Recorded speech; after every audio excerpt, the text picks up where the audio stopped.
இயேசு கிறிஸ்துவுக்குள் மிகவும் பிரியமான அன்புக்குரிய கிறிஸ்தவர்களே, தேவச்சனமே, உங்கள் அனைவரையும் இதனாளிலும் கர்த்தருடைய வார்த்தைகளை தியானிக்கும்படியாக உங்களை அழைக்கிறேன். அருமையானவர்களே, எனது முகநூல் நண்பர்களே, நேரலையிலே இந்த செய்திகளை தொடர்ந்து கேட்டு வருகிற அன்புக்குரிய தேவனுடைய பிள்ளைகளே,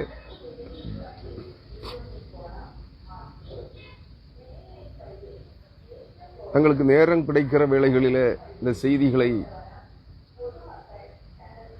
தொடர்ந்து ஊடகங்களின் வழியாக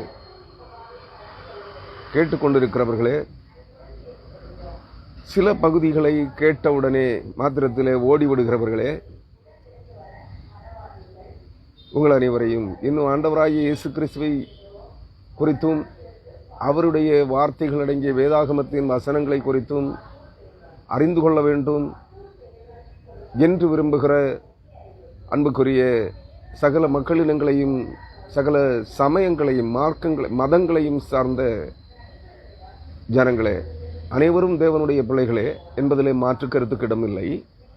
உங்கள் அனைவரையும் நான் ஆண்டவரும் இரட்சகரும் மீட்பருமாயிருக்கிற இயேசு கிறிஸ்துவின் அதிகாரம் நாமத்தில் இந்த நாளின் உரை செய்திக்கு நேராக உங்களை அழைக்கிறேன். அருமையானவர்களே, நாம் ஆராதிக்கிற ஆண்டவராகிய இயேசு கிறிஸ்துவை மெய்யான தேவன் என்று விசுவாசிக்கிற அனைவரும்,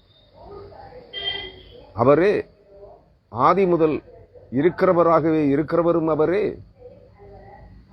நாம் காண்கிற நம்முடைய கண்களுக்கு எட்டாத இந்த காண்கிறதும் காணப்படாதவைகளுமாய் இருக்கிற பிரபஞ்சம் அனைத்தையும் தம்முடைய வார்த்தையினாலே உருவாக்கி படைத்தவரும் அவரே.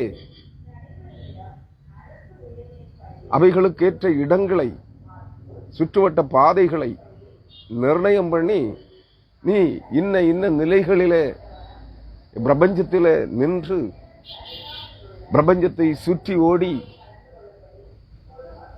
செயல்படும்படியாக அவைகளை நிலைநிறுத்தினவரும் அவரே. அனைத்தையும் முதலாம் பேரழிவுக்கு பிற்பாடு திரும்ப அதனதின் இடங்களிலே திரும்ப நிலைநிறுத்தி சீர்படுத்தினவரும் அவரே. அதாவது மீட்டுருவாக்கம் செய்து அதனதின் இடங்களிலே நிலைநிறுத்தினவரும் அவரே. என்ன, முதலாவது சிருஷ்டிகரும் அவரே.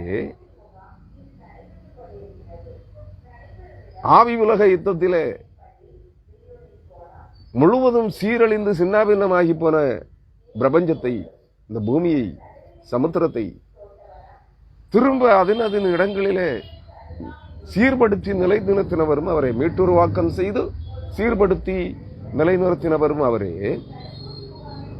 தம்முடைய சாயலிலேயே விழுந்து போன அந்த ஆவி உலக மனிதர்களை வார்த்தையினால் படைக்கப்பட்ட மாம்ச சரீரமும் இரத்தமும் எலும்பும் இல்லாத ஆவி ஒளியுடல் மனிதர்களை திரும்ப மண்ணினால் உருவாக்கி, அதே அந்த ஆவிகளை மாம்ச சரீரத்திலே ஒரு மனிதனை உண்டாக்கி அந்த ஒரு மனிதனுடைய நாசியிலே ஊதி அவன் வழியாக மனுக்குலத்தை திரும்பவும் மீட்டெடுக்க சித்தம் கொண்டு செயல்பட்டவரும் ஒரே ஆண்டவர் என்பதையும், அவரே தாம் உண்டாக்கின மனிதனுக்கு இந்த பூமியிலே அவன் நீண்ட காலம் நெடிய காலம் வாழ்ந்திருப்பதற்காக சட்டங்களை, பிரமாணங்களை, கட்டளைகளை கொடுத்தார் என்பதும், அவரே அரசர்கள் மூலமாய், தீர்க்கதரிசிகள் மூலமாய், ஆசாரியர்கள் மூலமாய்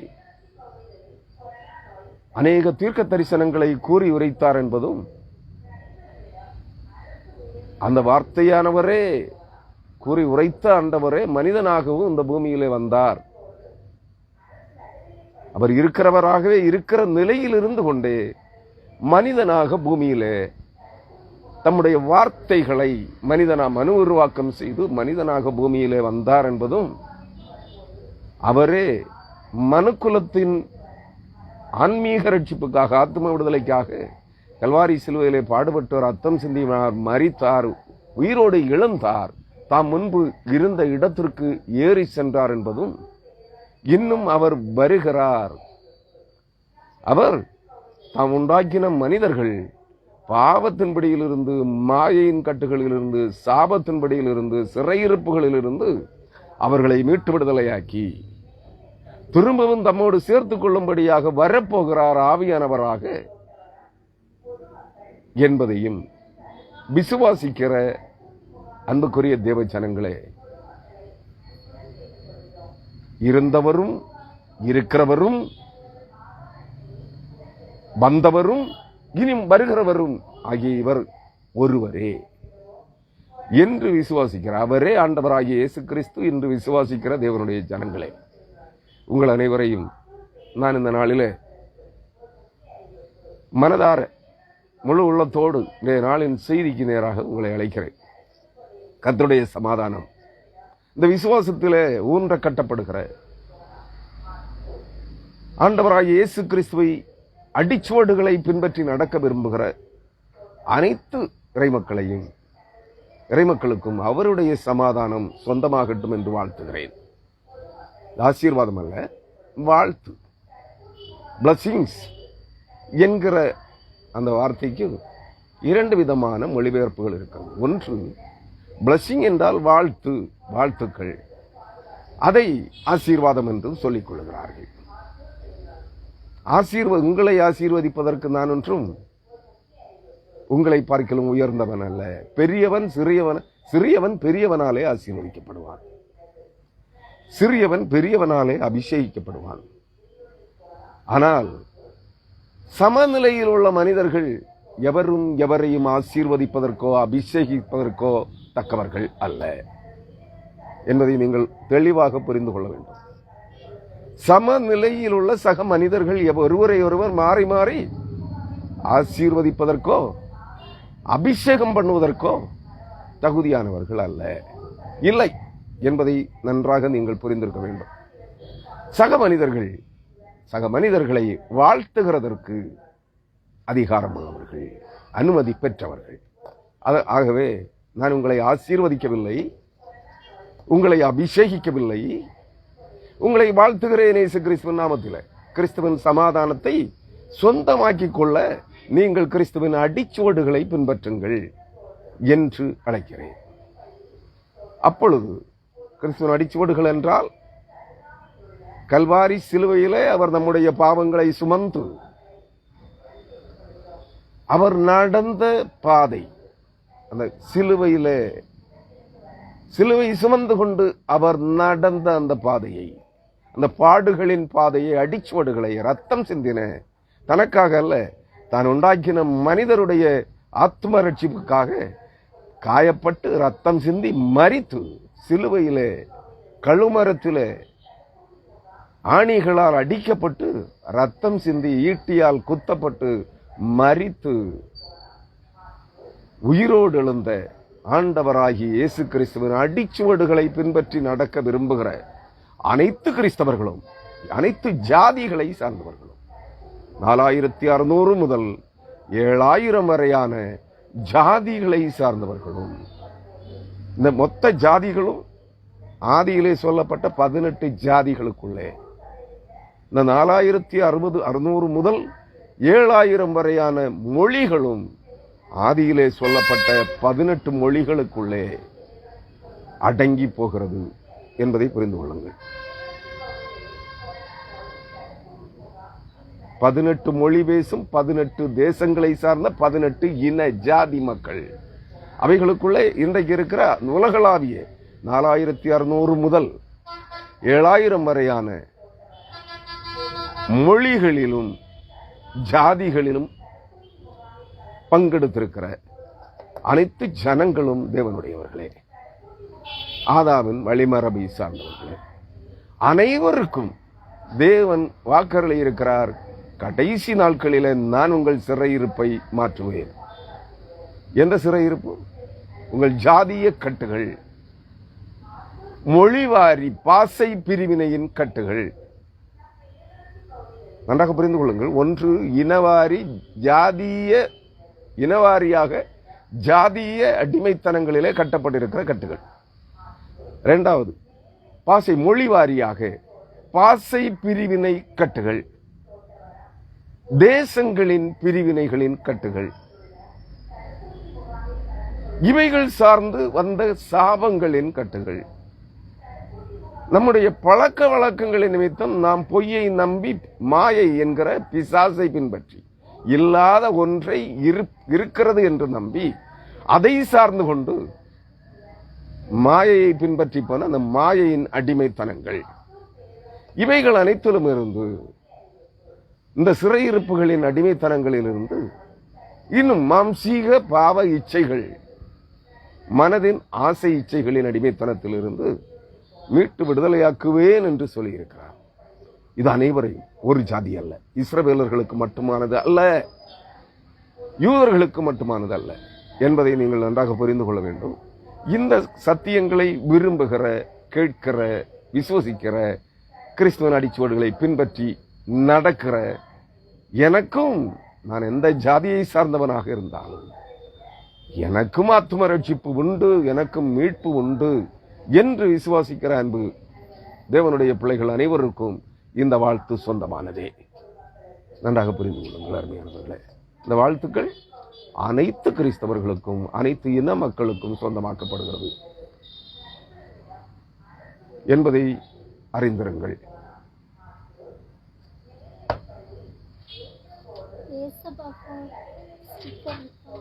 இல்லை,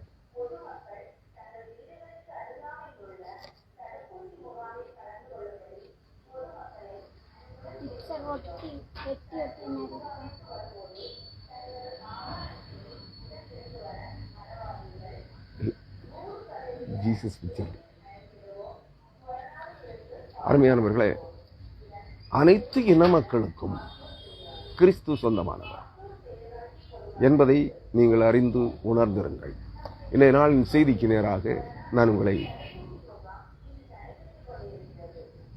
அழைக்கிறேன். இன்றைய நாளின் செய்தியானது நாம் நேற்றைய தினம் வரையிலும் சிந்தித்த எரேமியா தீர்க்கதரிசியின் புத்தகம் 48ஆம் அதிகாரம் 42ஆம் வசனம் முதல் 47 வரையான வசனங்களை தியானிக்க இருக்கிறோம். அருமையானவர்களே, இந்த நாளின் செய்தியோடு இந்த 48வது அதிகாரம் முடிவு பெறுகிறது. தொடர்ந்து நாம் திங்கட்கிழமையிலிருந்து 49ஆம் அதிகாரத்திலிருந்து நம்முடைய தொடர் சிந்தனைகளை தொடர இருக்கிறோம். இந்த நாளுக்குரிய சிந்தனை பகுதி எரேமியா தீர்க்கதரிசியின் புத்தகம் 48ஆம் அதிகாரம் 42ஆம் வசனம் முதல் 47 வரையான வசனங்கள். அவைகளை நான் உங்களோடு படிக்க விரும்புகிறேன். அருமையானவர்களே, உங்கள் வேதாகமங்களை எடுத்துக்கொள்ளுங்கள். உங்கள் வேதாகமங்களை எடுத்துக்கொள்ளுங்கள்.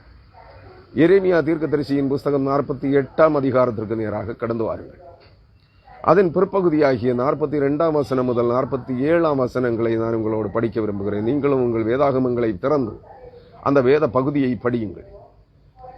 மோவாப் கர்த்தருக்கு விரோதமாய் பெருமை பாராட்டினபடியினால் அது ஒரு ஜனமாயிராதபடிக்கு அழிக்கப்படும்.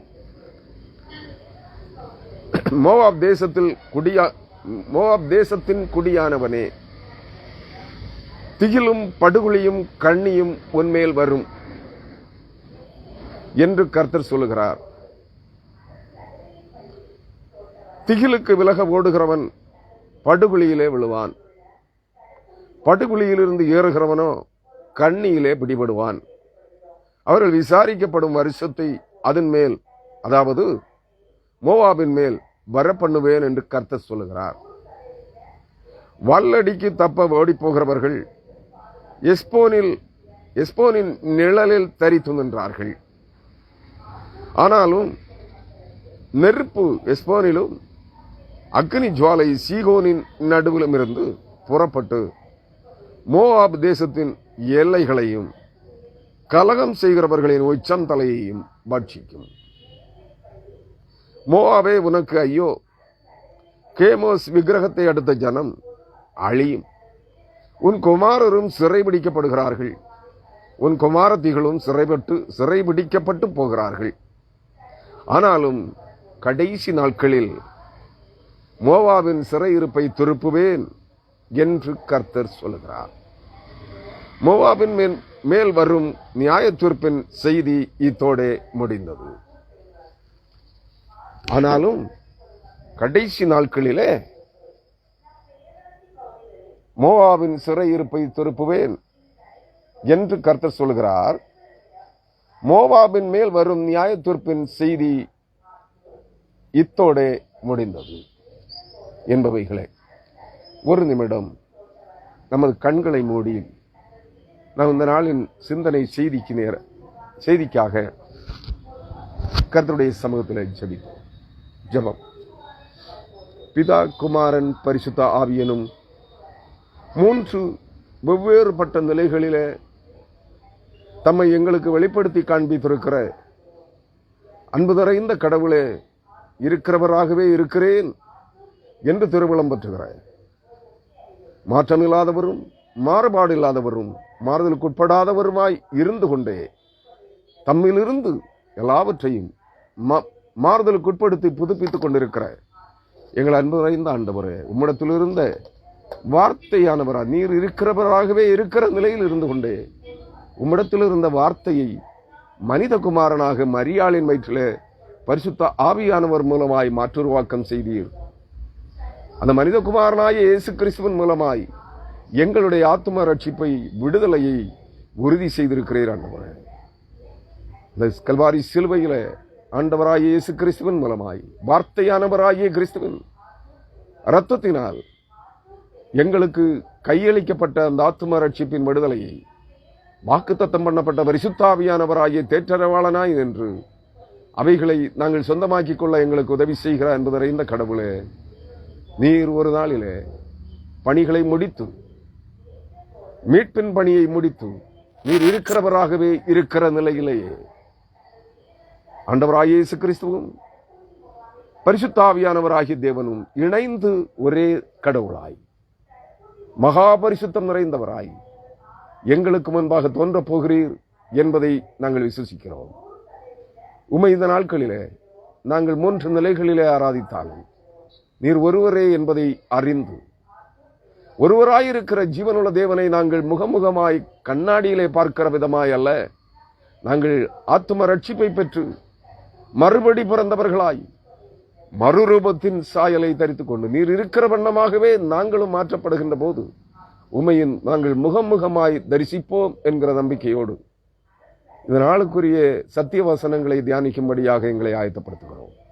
இந்த வார்த்தைகளின் மூலமாய் நீர் எங்களுக்கு கற்றுத்தரப்போகிற வேதாகம சத்தியங்களை, கருகலான உண்மைகளை, மறைவாயிருக்கிற, மறைக்கப்பட்டிருக்கிற, வெளியரங்கமாக்கப்பட்டும் கூறி அறிவிக்கப்பட்டும் மறைக்கப்பட்டிருக்கிற, இதுவரையிலும் அறிந்து கொள்ள முடியாதிருக்கிற சத்தியங்களை நீர் எங்களுக்கு கற்றுத்தரும்படியாய் நாங்கள் ஒரு சமூகத்தில் எங்களை தாழ்த்துகிறோம்.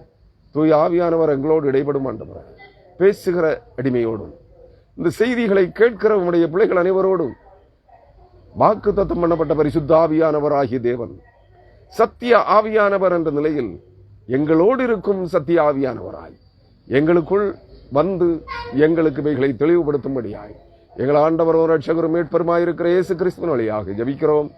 ஜெபங்களும் எங்கள் ஜீவனுள்ள நல்ல பிதாவே, ஆமென்.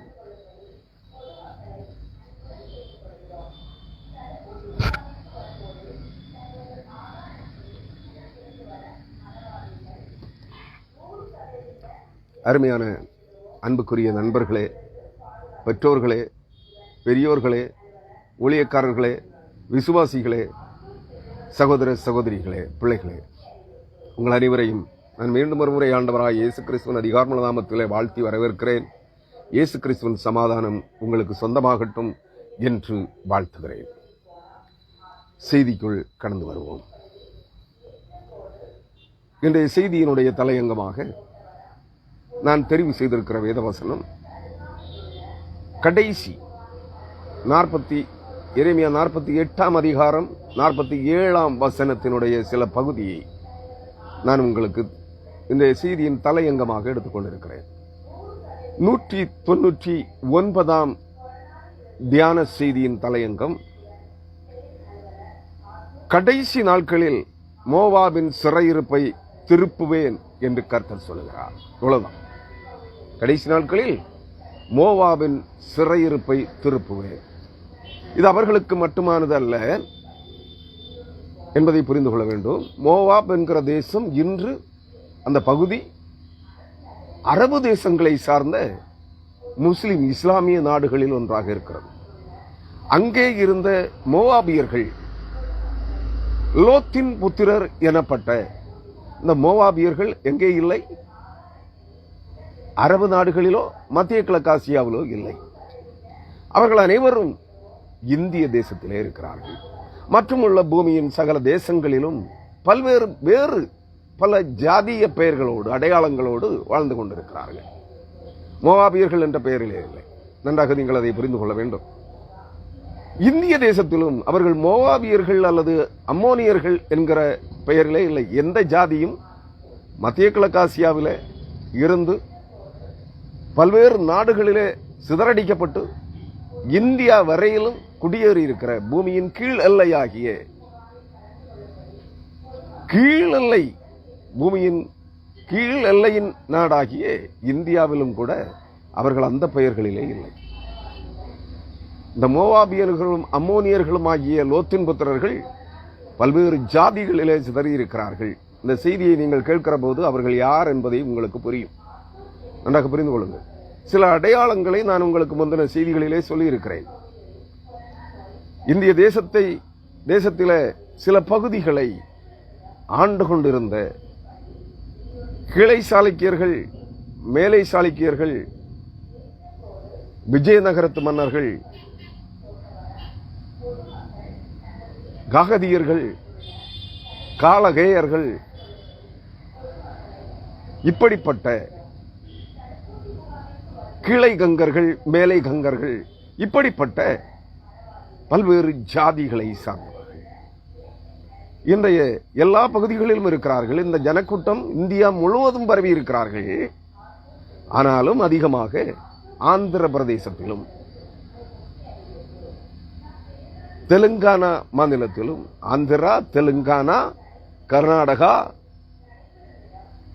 மத்திய பிரதேஷ், தமிழகம், கேரளம் உள்ளிட்ட பகுதிகளிலும் வட இந்திய மாநிலங்களிலும் பரவி இருக்கிறார்கள் என்பதிலே சந்தேகமில்லை.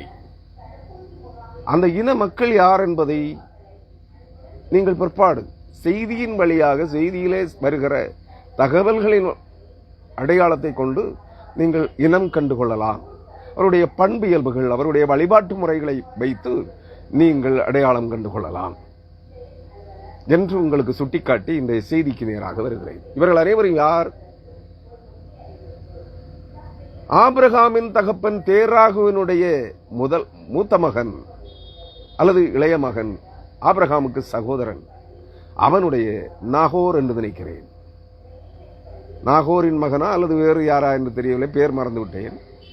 ஆபிரகாமினுடைய சகோதரனுக்கு பிறந்த லோத்தின் புத்திரர்கள் என்பதை புரிந்து கொள்ள வேண்டும். அது மட்டுமல்ல, ஆரியர்கள் என்றும், அசீரியர்கள் என்றும், அக்காடியர்கள் என்றும், அக்காத்தியர்கள் என்றும், களப்பரர்கள் என்றும், சவராஷ்டிரர்கள் என்றும், சாலிவாகனர்கள் என்றும், ராஷ்டிரகூடர்கள் என்றும் தங்களை அழைத்துக் கொள்ளுகிற ஜனக்கூட்டமும் யாருடைய மக்கள்? நோவாவின் சந்ததிகளை சார்ந்தவர்கள்தான். ஆபிரகாமின் வழிமரபில் தோன்றியவர்களும் இந்த கூட்டத்துக்குள்ளே இருக்கிறார்கள். ஆபிரகாமுக்கு கேத்தூரால் பெற்ற 6 குமாரர்களின் புத்திரர்களும் இந்த ஜனக்கூட்டங்களோடு கலந்திருக்கிறார்கள். இவர்கள் அனைவரும் தான் தங்களை ஆரியர்கள் என்று அடையாளம் காட்டிக் கொண்டிருக்கிறார்கள் என்பதை நீங்கள் மறந்து போகக்கூடாது. அருமையானவர்களே, அவர்களுக்கு சொல்லப்படுகிற, மோவாபியர்களுக்கு சொல்லப்படுகிற சிறையிருப்பின் விடுதலை அதே காலத்திலே பூமியின் சகல மக்களினங்களுக்கும், பூமி எங்கும் சிதறடிக்கப்பட்டு தாங்கள் இன்னார் இன்ன குலத்தை சார்ந்தவர்கள், இந்த வம்சத்தை சார்ந்தவர்கள் என்ற அடையாளம் காணாமல் இன்றைக்கு இருக்கிற ஜாதிய கட்டுகளிலே அடிமைப்பட்டிருக்கிற ஜனங்கள் அனைவருக்கும் உரியது. இந்த ஜாதிய கட்டுகள் அறுக்கப்படும். இவர்கள் தேவனுடைய ஜனங்களாய் மாற்றப்படுகிற போது இந்த ஜாதிய கட்டுகள், மொழிவாரி பாசை பிரிவினை கட்டுகள் அனைத்தும் கட்டவிழ்க்கப்படும். அப்பொழுது அனைவருடைய சிறையிருப்பின் கட்டுகளும் விலக்கப்படுகிறது. அடிமை விலங்குகள் தகர்க்கப்படுகிறது.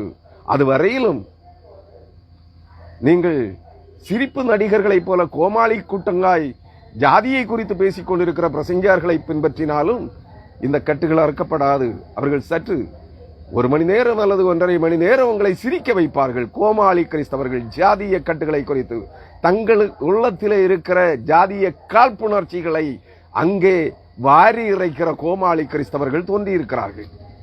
1 மணி நேரம், 1.5 மணி நேரம், 2 மணி நேரம் உங்களை கைகொட்டி சிரிக்க வைப்பார்கள். ஏன்? உங்களுக்குள் இருக்கிற ஜாதிய வெறியை, காழ்ப்புணர்ச்சியை தூண்டி எழுப்புகிறவர்கள். அப்பொழுது நீங்கள் கைதட்டி ஆரவாரம் செய்யுங்கள். இந்த கோமாளி கிறிஸ்தவர்களைப் போல நான் ஜாதிகளை குறித்து சொல்லவில்லை. இங்கே சொல்லப்படுகிறது அனைத்து ஜாதிகளுடைய சிறையிருப்பின் கட்டுகளையும் தேவன் அறுத்தறிவார். எல்லாவற்றையும் 18 மொழிகள் பிரிந்தது. ஆதியிலே பாபேல் கோபுரம் கட்டப்பட்ட நாளிலே ஒரே பாசை 18 பாசைகளாய் பிரிந்தது. அந்த பாசைகள் பேசின ஜனங்கள், அவைகளை அறிந்தவர்கள், அந்த பாசை ஒருவர் பேசுகிற மொழி மற்றவர்களுக்கு புரியாதவர்கள் வேறு மக்களினமாக பிரிந்தார்கள். அப்படி 18 மொழிகள், பாசைகள் பிரிந்ததுனாலே தான் 18 இனங்கள் பிரிந்தது. 18 ஜாதிகள் தோன்றியது. அதனால் தான் 18 தேசங்கள் தோன்றியது. அந்த 18 தேசங்களும் 18 ஜாதிகளும் 18 மொழிகளும் இன்று சுமார் 200க்கு அதிகமான தேசங்களாய், ராஜ்யங்களாய் மாறி இருக்கிறது. 4600 அதிகமான எழுத்து வடிவமுள்ள மொழிகளாய் மாறி இருக்கிறது. பாசைகளாய் எழுத்து வடிவம் இல்லாத பிராந்திய மொழிகள், சில இனக்குழுக்களுக்குள்ளே பேசப்படுகிற மொழிகள் சுமார் 2500க்கு அதிகமான மொழிகள் எழுத்து வடிவமே இல்லாத இனக்குழுக்களுக்குள்ளே பேசப்படுகிற மொழிகள். அப்படி தோராயமாக 7000 மொழிகள் இருக்கிறது.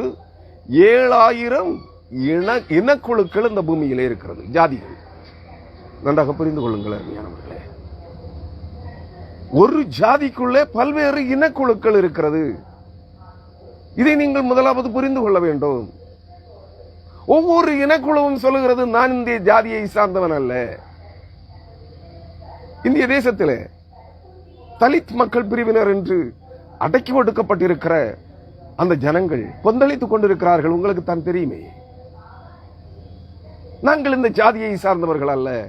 ஒவ்வொரு இனக்குழுவும், ஒவ்வொரு அந்த தலித்துக்குள்ளே, தலித்தின மக்கள் இந்தியாவிலே பெருவாரியானவர்கள், 60% மேலானவர்கள் தலித்தின மக்கள். அவர்களுக்குள்ளே ஆயிரக்கணக்கான இனக்குழுக்கள் இருக்கிறது. அந்த இனக்குழுக்கள் எல்லாம் தங்களுக்குள்ளே கொந்தளித்துக் கொண்டிருக்கிறார்கள். காரணம், நாங்கள் இந்த இனப்பிரிவை சார்ந்தவர்கள் அல்ல, இந்த மக்கள் ஜாதி கூட்டத்தை, ஜாதியை சார்ந்தவர்கள் அல்ல என்று கொந்தளிக்கிறார்கள். காரணம் என்ன? அவர்களுடைய ஆத்துமா, அவர்களுடைய உண்மையான மனித இனத்தை தேடுகிறது. தங்களுடைய வம்சம் எது, தங்களுடைய வம்சாவளி எது என்பதை தேடுகிறது.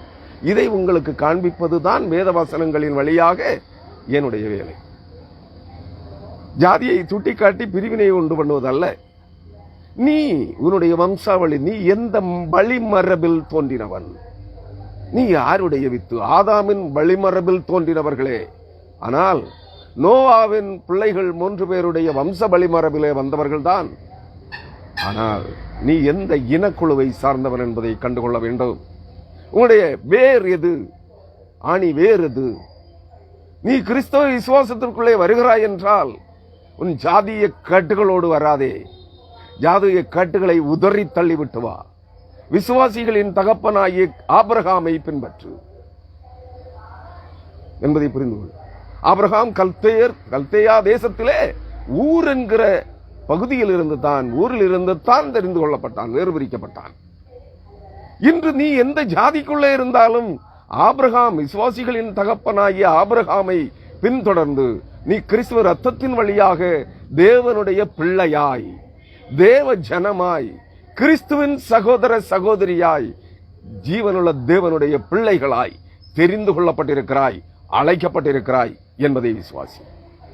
நீ எப்பொழுது உண்மையாக கிறிஸ்துவை மனதார ஏற்றுக்கொண்டு கிறிஸ்துவ ரத்தத்தால் பாவமர கழுவப்பட்டு கிறிஸ்துவன் ஆவியாகிய சத்திய ஆவியானவரால் நடத்தப்படுகிறாயோ அன்று முதல் நீ புதிய இஸ்ராயேலன், தெரிந்து கொள்ளப்பட்டவன், தேவனுடைய பிள்ளை என்பதை உணர்ந்து கொள்.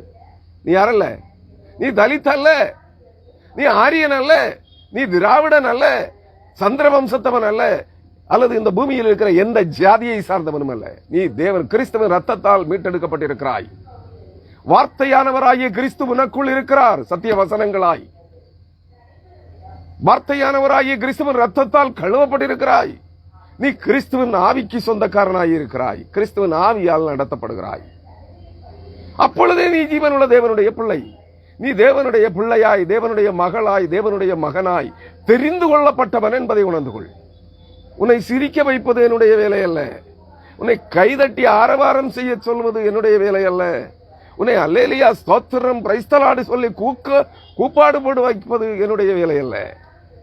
நீ எப்பொழுது கிறிஸ்துவை மனதார ஏற்றுக்கொண்டு நீ கிறிஸ்தவன், ஜீவனுள்ள தேவனுடைய பிள்ளை என்று எப்பொழுது உணர்கிறாயோ, அறிகிறாயோ, அவருக்குள் வாழ்கிறாயோ, அவர் உனக்குள் வாழ்கிறாரோ, அந்த நிலை வரும்போது நீ தானாகவே கர்த்தரை துதிப்பாய். கர்த்தரை துதிப்பாய். நீ ஒருவருக்கும் கட்டளையிட மாட்டாய் என்பதை புரிந்து கொள். என்னுடைய செய்திகள் உன்னை சிந்திக்க தூண்டுகும். ஆனால் உன்னுடைய ஜாதி வெறியை தூண்டாது, உன்னுடைய மொழி வெறியை தூண்டாது. எனக்கு நன்றாக பேச தெரிந்த ஒரே மொழி தமிழ்.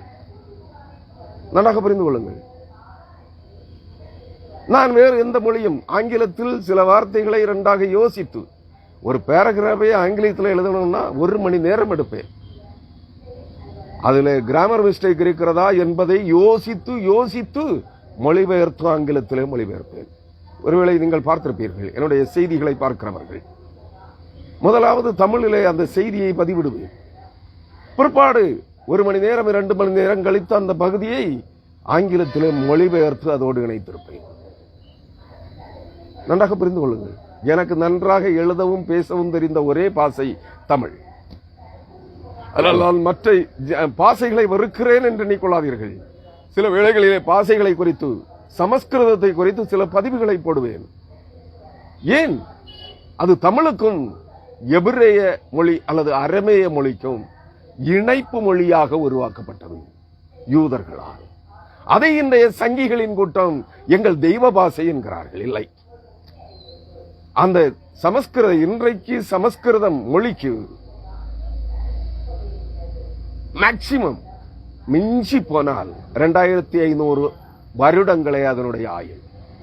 ஆனால் கல் தோன்றி மண் தோன்றா காலத்தே என்று தேவன் பூமியின் மண்ணினால் மனிதனை உண்டாக்கினாரோ, கீழே நாடுகளின் ஏதேன் தோட்டம் என்று அழைக்கப்படுகிற இந்த தென்பொதிகை பகுதியிலே அன்றே தேவன் ஆதாமோடு பேசிய மொழி தமிழ். அதுதான் உண்மையான தெய்வீக பாசை. நன்றாக புரிந்து கொள்ளுங்கள். நீங்கள் ஜலப்பிரளயத்தின் வழியாய் நோவாவின் சந்ததிகள் மத்திய கிழக்கு ஆசியாவுக்கு அரராத் மலைகளுக்கு சென்ற காலத்திலேயே அந்த நாள் முதல் இந்த நாள் வரை அந்த நாடுகள் சுமார் 4500 ஆண்டுகளாக அந்த நாடுகளில் இருக்கிற கல்வெட்டுகளை, பதிவுகளை, மண் பலகைகளிலே எழுதப்பட்டிருக்கிற எழுத்து வடிவங்களை படியுங்கள். எல்லாமே தமிழ். தமிழின் சொற்கள், இன்று தமிழிலே இருக்கிற எழுத்துக்களும் சொற்களும், பேச்சு மொழியிலே இருக்கிற சொற்களும் எல்லா பாசைகளிலும், உலகத்தின் அனைத்து பாசைகளிலும் இருக்கிறது. ஆனால் சமஸ்கிருதம் இருக்காது. சமஸ்கிருதம் எங்க இருக்கும்? வட இந்திய மொழிகளிலும், பாகிஸ்தான், வங்காளதேசம் முதலான தேசங்களிலே பேசப்படுகிற மொழிகளிலும் தான் இருக்கும். ஆனால் தமிழ் உலகம் முழுவதும் இருக்கிற அனைத்து மொழிகளிலும் இருக்கும், ஆங்கிலத்திலும் இருக்கும். தமிழ் வார்த்தைகள் ஆங்கில உச்சரிப்பிலே உண்டு. நீங்கள் தேடி பாருங்கள். மொழி ஆய்வாளர்களுக்குரிய வேலை அது, என்னுடைய வேலை அல்ல. அந்த தமிழ் மட்டும்தான் எனக்கு பேச தெரியும், எனக்கு எழுத தெரியும். அதிலே பேசிக் கொண்டிருக்கிறேன். மொழி வேற்றுமை என்னிடத்தில் இல்லை. ஆனால் மற்ற மொழிகள் எனக்கு புரியாது, எனக்கு பேசவும் வராது. ஆங்கிலத்திலும் பேச மாட்டேன். நீங்கள் என்னுடைய இடையிலே எங்கேயாவது ஒன்றோட செய்தி ஒரு வார்த்தைகளை நான் சொல்ல வேண்டும் என்றால் அதுல பாதி தவறு இருக்கும். நான் ஆங்கிலத்திலே பேசுகிறேன் என்றால் கிராமர் இருக்காது. நன்றாக புரிந்து கொள்ளுங்கள். நான் வேற்றுமையை விதைப்பதற்காக இதை பேசவில்லை. வேற்றுமையிலே அனைத்து ஜனங்களும் கிறிஸ்துவுக்குள்ளாக வேற்றுமையின்றி பிரிவினைகளின்றி ஒன்றாக வேண்டும். அதற்கு ஒரே வழி இன்றைக்கு இருக்கிற கிறிஸ்தவம் அல்ல. இன்றைக்கு இருக்கிற கிறிஸ்தவம் அந்த வேற்றுமைகளை மறந்து நாம் அனைவரும் கிறிஸ்துவுக்குள் ஒரே இனம், ஒரே ஜாதி, ஒரே மக்கள், தேவனுடைய பிள்ளைகள் என்கிற சிந்தைக்கு இன்றைய கிறிஸ்தவம் வரவில்லை. அம்பேத்கரும் காந்தியடிகளும் அதைத்தான் எதிர்பார்த்தார்கள். ஆனால் இன்றைய கிறிஸ்தவம் அவர்களை கிறிஸ்தவத்தை விட்டு வெளியேற செய்தது. ஏற்றுக்கொள்ள அவர்களால் முடியவில்லை. காரணம் என்ன? அம்பேத்கர் காந்தியடிகளின் காலத்தில் இருந்த கிறிஸ்தவம் இன்று இல்லை. இன்று சீரழிந்த கிறிஸ்தவத்தை காண்கிறீர்கள். நன்றாக புரிந்து கொள்ளுங்கள். இன்னும் சீரழிப்பதற்காக நான் பிரசங்கிக்கவில்லை. கோமாளி கிறிஸ்தவனாய் உங்களை சிரிக்க வைப்பதற்கு ஜாதிய வெறியையும் மொழி வெறியையும் தூண்டி உங்களை கைகொட்டி சிரிக்க வைப்பது என்னுடைய வேலை அல்ல. அப்படி ஒரு கோமாளி கிறிஸ்தவன் கன்னியாகுமரி மாவட்டத்தில் இருந்து ஜாதி வரி பிடித்தவனாய் தன்னுடைய இருதயத்தில் இருக்கிற அழுக்குகளை, ஜாதிய காழ்ப்புணர்வுகளை கிறிஸ்தவ கண்ணோட்டத்திலே கிறிஸ்தவ பிரசங்கியாக கொப்பளித்துக் கொண்டிருக்கிறான். அப்படிப்பட்டவன் நான் அல்ல. நன்றாக புரிந்து கொள்ள வேண்டும். ஜாதிய காழ்ப்புணர்ச்சிகளை தூண்டி விதைக்கிறவன்.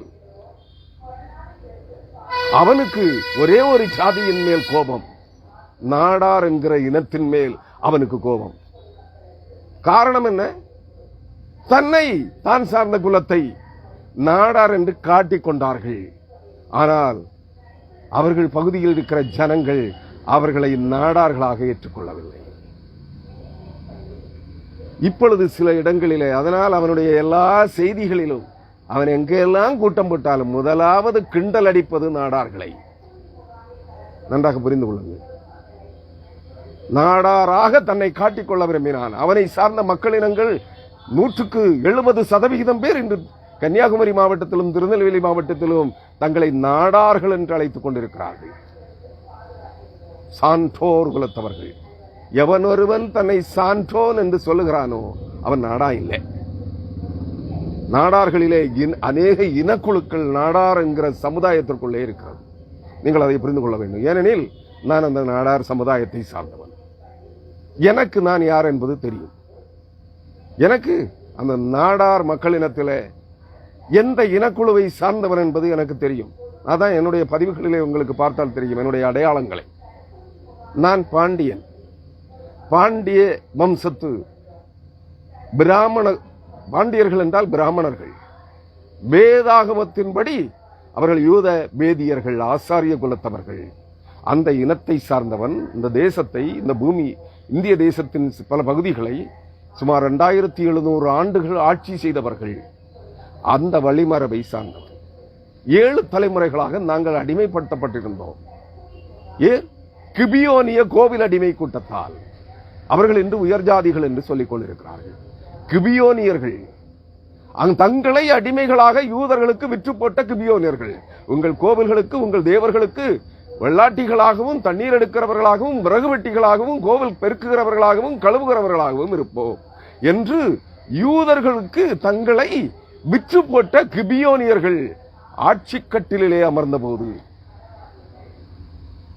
தங்களுக்கு சுமார் 2000-3000 ஆண்டுகளாய் அவர்களுக்கு கோவில் பணிமக்கள் பிரிவினராய் இருந்தவர்கள் இன்று தங்களை ஆரிய நம்பூதிரிகளோடு சேர்ந்து எங்களை அடிமைப்படுத்தினார்கள். சுமார் 7 தலைமுறைகளாக. இதுதான் எங்களுடைய வரலாறு. நான் சொல்லுகிறேன், நான் நாடார் சமுதாயத்தை சார்ந்தவன். நாடார் என்றால் பூமியிலே, நாடார் என்கிற வார்த்தையினுடைய பொருள் நீங்கள் அறிந்திருக்க வேண்டும்.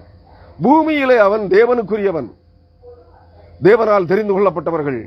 தேவனுடைய சுதந்திர பாகமே அவர்களுடைய சுதந்திரம். அவர்களுக்கென்று பூமியிலே சுதந்திர பாகம் இல்லை. ஆசாரியர்களுக்கு நீங்கள் நன்றாக புரிந்திருக்க வேண்டும். தேவனுக்கென்று கொடுக்கப்படுகிறதில் ஒரு பகுதியே அவர்களுக்கு சொந்தமானது. பூமியில் எதையும் நாடாதவன் அவன் தான் நாடா. இன்னைக்கு இருக்க நாடா பெயர்கள் எல்லாம் நாடா என்று சொன்னா நான் ஏத்துக்க மாட்டேன். நன்றாக புரிந்து கொள்ள வேண்டும். நீங்கள் சான்றோர்களாம், அன்று நீங்கள் தொல்காப்பியம், மதுரை காஞ்சி முதலான நூல்களை படிக்க வேண்டும். சான்றோன் என்பவன் அவனுடைய குலப்பெருமை என்ன என்பதை பழைய தமிழ் இலக்கியங்கள் கற்றுத்தருகிறது. திருக்குறள் முதலாய் கற்றுத்தருகிறது. ஆனால் அந்த இனத்தை இந்த பூமியின் மக்கள் இனங்கள் அனைவரும் வெறுக்கிறார்கள். நன்றாக புரிந்து கொள்ளுங்கள். ஏனெனில் தேவனுக்கு கீழ்ப்படியாமல் போனதால் அவர்கள் பூமியின் கடையல்லை மட்டும் துரத்தப்பட்டார்கள்.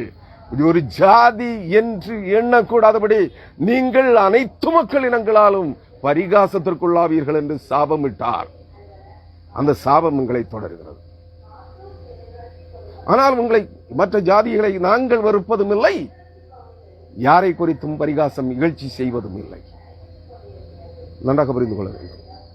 ஆனால் தான் அவர்கள் என்னுடைய மூதாதையர்கள் 7 தலைமுறைகளுக்கு முன்பு எல்லாவற்றையும் அவர்கள் சேர்த்து வைத்திருந்த பல ஆயிரம் கோடி, பல லட்சம் கோடி சொத்துக்களை கோவிலுக்குள்ளே கருவறைகளிலே வைத்துவிட்டு நாட்டு மக்களுக்குரியது சொத்துக்கள், கோவில்கள், கோட்டைகள், கொட்டாரங்கள், நிலங்கள் அனைத்தும், பொக்கிஷங்கள் அனைத்தும் மக்களுக்குரியது என்று வைத்துவிட்டு போயினார்கள்.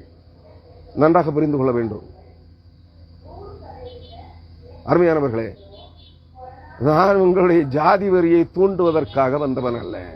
உங்கள் வேர், வம்ச வேர் எங்கே இருக்கிறது என்பதை காண்பிப்பதற்காக வந்தேன். நீங்கள் இந்த ஜாதிய வெறியிலே, காழ்ப்புணர்ச்சிகளே கொந்தளித்துக் கொண்டிருக்கிறீர்கள். எங்களுக்கு இந்த ஜாதிய அடிமை விலங்கு பிடிக்கவில்லை, இந்த ஜாதிய தடைகள், நாங்கள் இதை சார்ந்தவர்கள் அல்ல என்று நீங்கள் கொந்தளிக்கிறீர்கள் என்றால் உங்கள் வம்ச வேர் எது என்பதை நீங்கள் தெரிந்து கொள்ள வேண்டும். அதற்காக சொல்லிக் கொண்டிருக்கிறேன். உங்களுடைய வம்ச வேர் எது என்பதை அடையாளம் காட்டிக் கொண்டிருக்கிறேன்.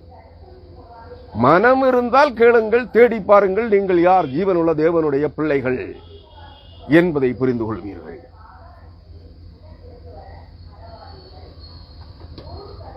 அதை பெற்றுக் கொள்வதற்குத்தான் வழியை காட்டுகிறேன். நீங்கள் இயேசுவின் ரத்தத்தால் கழுவப்பட்டு, கிறிஸ்துவின் ரத்தத்தால் கழுவப்பட்டு, கிறிஸ்துவின் ஆவியால் உயிர்ப்பிக்கப்பட்டு, ஜீவனுள்ள தேவனுடைய பிள்ளைகளாய் என்று மாறி உண்மையாக கிறிஸ்தவனாக நீ கிறிஸ்துவுக்குள்ளும் கிறிஸ்து உனக்குள்ளும் வாழுகின்ற தன்மைக்கு வருகிறீர்களோ அன்று இந்த ஜாதிய காழ்ப்புணர்ச்சிகள் உங்களை விட்டு விலகி போகும். நீ எந்த ஜாதியை சார்ந்தவனாக இருந்தாலும் சரி, அடிமையாக இருந்தாலும் சரி, மனித மலத்தை அள்ளுகிற வேலையை, வாருகிற வேலையை செய்கிறவனாக இருந்தாலும் சரி, நீ கிறிஸ்துவ ரத்தத்தால் கழுவப்பட்டு விட்டால் நீ தீண்டத்தகாதவன் அல்ல. நீதான் உலகத்திலேயே உயர்ந்த ஜாதி, நீதான் தேவனுடைய ஜீவனுள்ள தேவனுடைய பிள்ளை என்பதை புரிந்து கொள். அதை உணர்த்துவதற்காக பிரசங்கித்துக் கொண்டிருக்கிறேன். விருப்பம் இருந்தால் கேளுங்கள். மற்றவர்கள் போய்விடலாம். ஆசீர்வாதங்களையும் வாக்கு தத்தங்களையும் பெற்று உலகத்திலே சுகபோகமாய் வாழ்வதற்கு விரும்புகிற கிறிஸ்தவனே ஓடிவிடுங்கள். என்னுடைய செய்தி உங்களுக்கு பலனளிக்காது என்பதை புரிந்து கொள்ளுங்கள். மோவாப் தேசத்தின் மோவாப் கர்த்தருக்கு விரோதமாய் பெருமை பாராட்டினபடியினால் அது ஒரு ஜனமாயிராதபடிக்கு அளிக்கப்படும். மோவாப், நான் ஏற்கனவே செய்திகளிலே சொல்லி இருக்கிறேன், முறை தவறி முறைகட்ட உறவு முறையினால் பிறந்த ஒரு சந்ததி அது. மோவாபியர்களும் அம்மோனியர்களும் மகள் தகப்பனோடு உறவு கொண்டதனால் பிறந்த ஒரு சந்ததி. அதான் லோத்தின் புத்திரர்கள் மோவாபியர்கள், அம்மோனியர்கள். அதே முறையை இங்கும் இந்த நாட்களிலும் கையாண்டு கொண்டிருக்கிற மக்கள் இருக்கிறார்கள். தகப்பன் மகளோடும், மகன் தாயோடும், சகோதரன் சகோதரியோடும் உறவு கொள்ளுகின்ற மருமகன் மாமியாரோடும், மாமியார் மருமகனோடும், மருமகள் மாமனோடும், மாமன் மருமகளோடும் உறவு கொள்ளுகிற இனங்கள், ஜனங்கள் இந்த தேசத்திலே இருக்கிறார்கள். கிறிஸ்தவர்கள் இருக்கிறார்கள். நான் சொல்லுவது உங்களுக்கு பயங்கரமாக தோன்றும். இதெல்லாம் உண்மையா? உண்மை. நான் சொல்லலைங்க, வேதம் சொல்லுகிறது. எசேக்கியேல் தீர்க்கதரிசியின் புஸ்தகம் 22ஆம் அதிகாரத்தை படிக்க சொன்னேன் ஏற்கனவே. படித்து பாருங்கள், இருக்கிறது. வேதம் சொல்லுவதை உங்களுக்கு சொல்லுகிறேன். வேதம் சொல்லுகிற வார்த்தை ஒன்றும் ஒரு எழுத்து கூட பொய்யா இருக்காது என்பதை புரிந்து கொள்ளுங்கள். அது தேவனுடைய வார்த்தைகள். தேவனுக்கு தெரியும் என்ன இந்த உலகத்திலே சம்பவிக்கும், கடைசி நாட்களிலே என்ன சம்பவித்துக் கொண்டிருக்கும் என்று. நோவா காலத்தில் நடந்தது போல நடக்கும், லோத்தின் நாட்களில் நடந்தது போல நடக்கும். அதெல்லாம் இன்றைக்கு நடந்து கொண்டிருக்கிறது. ஏற்றுக்கொள்கிறீர்களா? அப்படி என்றால் இந்த இன மக்கள் மத்தியில இந்த காரியங்கள் எல்லாம் பரவி இருக்கிறது, விரவி கிடக்கிறது. சீரழிந்த கிறிஸ்தவம். நன்றாக புரிந்து கொள்ளுங்கள். இவைகளை பின்பற்றி போனவர்கள் எல்லாம் தான் ஆவிக்குரியவர்கள் என்று தங்களை அழைத்துக் கொண்டிருக்கிறார்கள். நன்றாக புரிந்து கொள்ள வேண்டும். மற்றவையெல்லாம் திருடனும் கொள்ளக்காரனும்.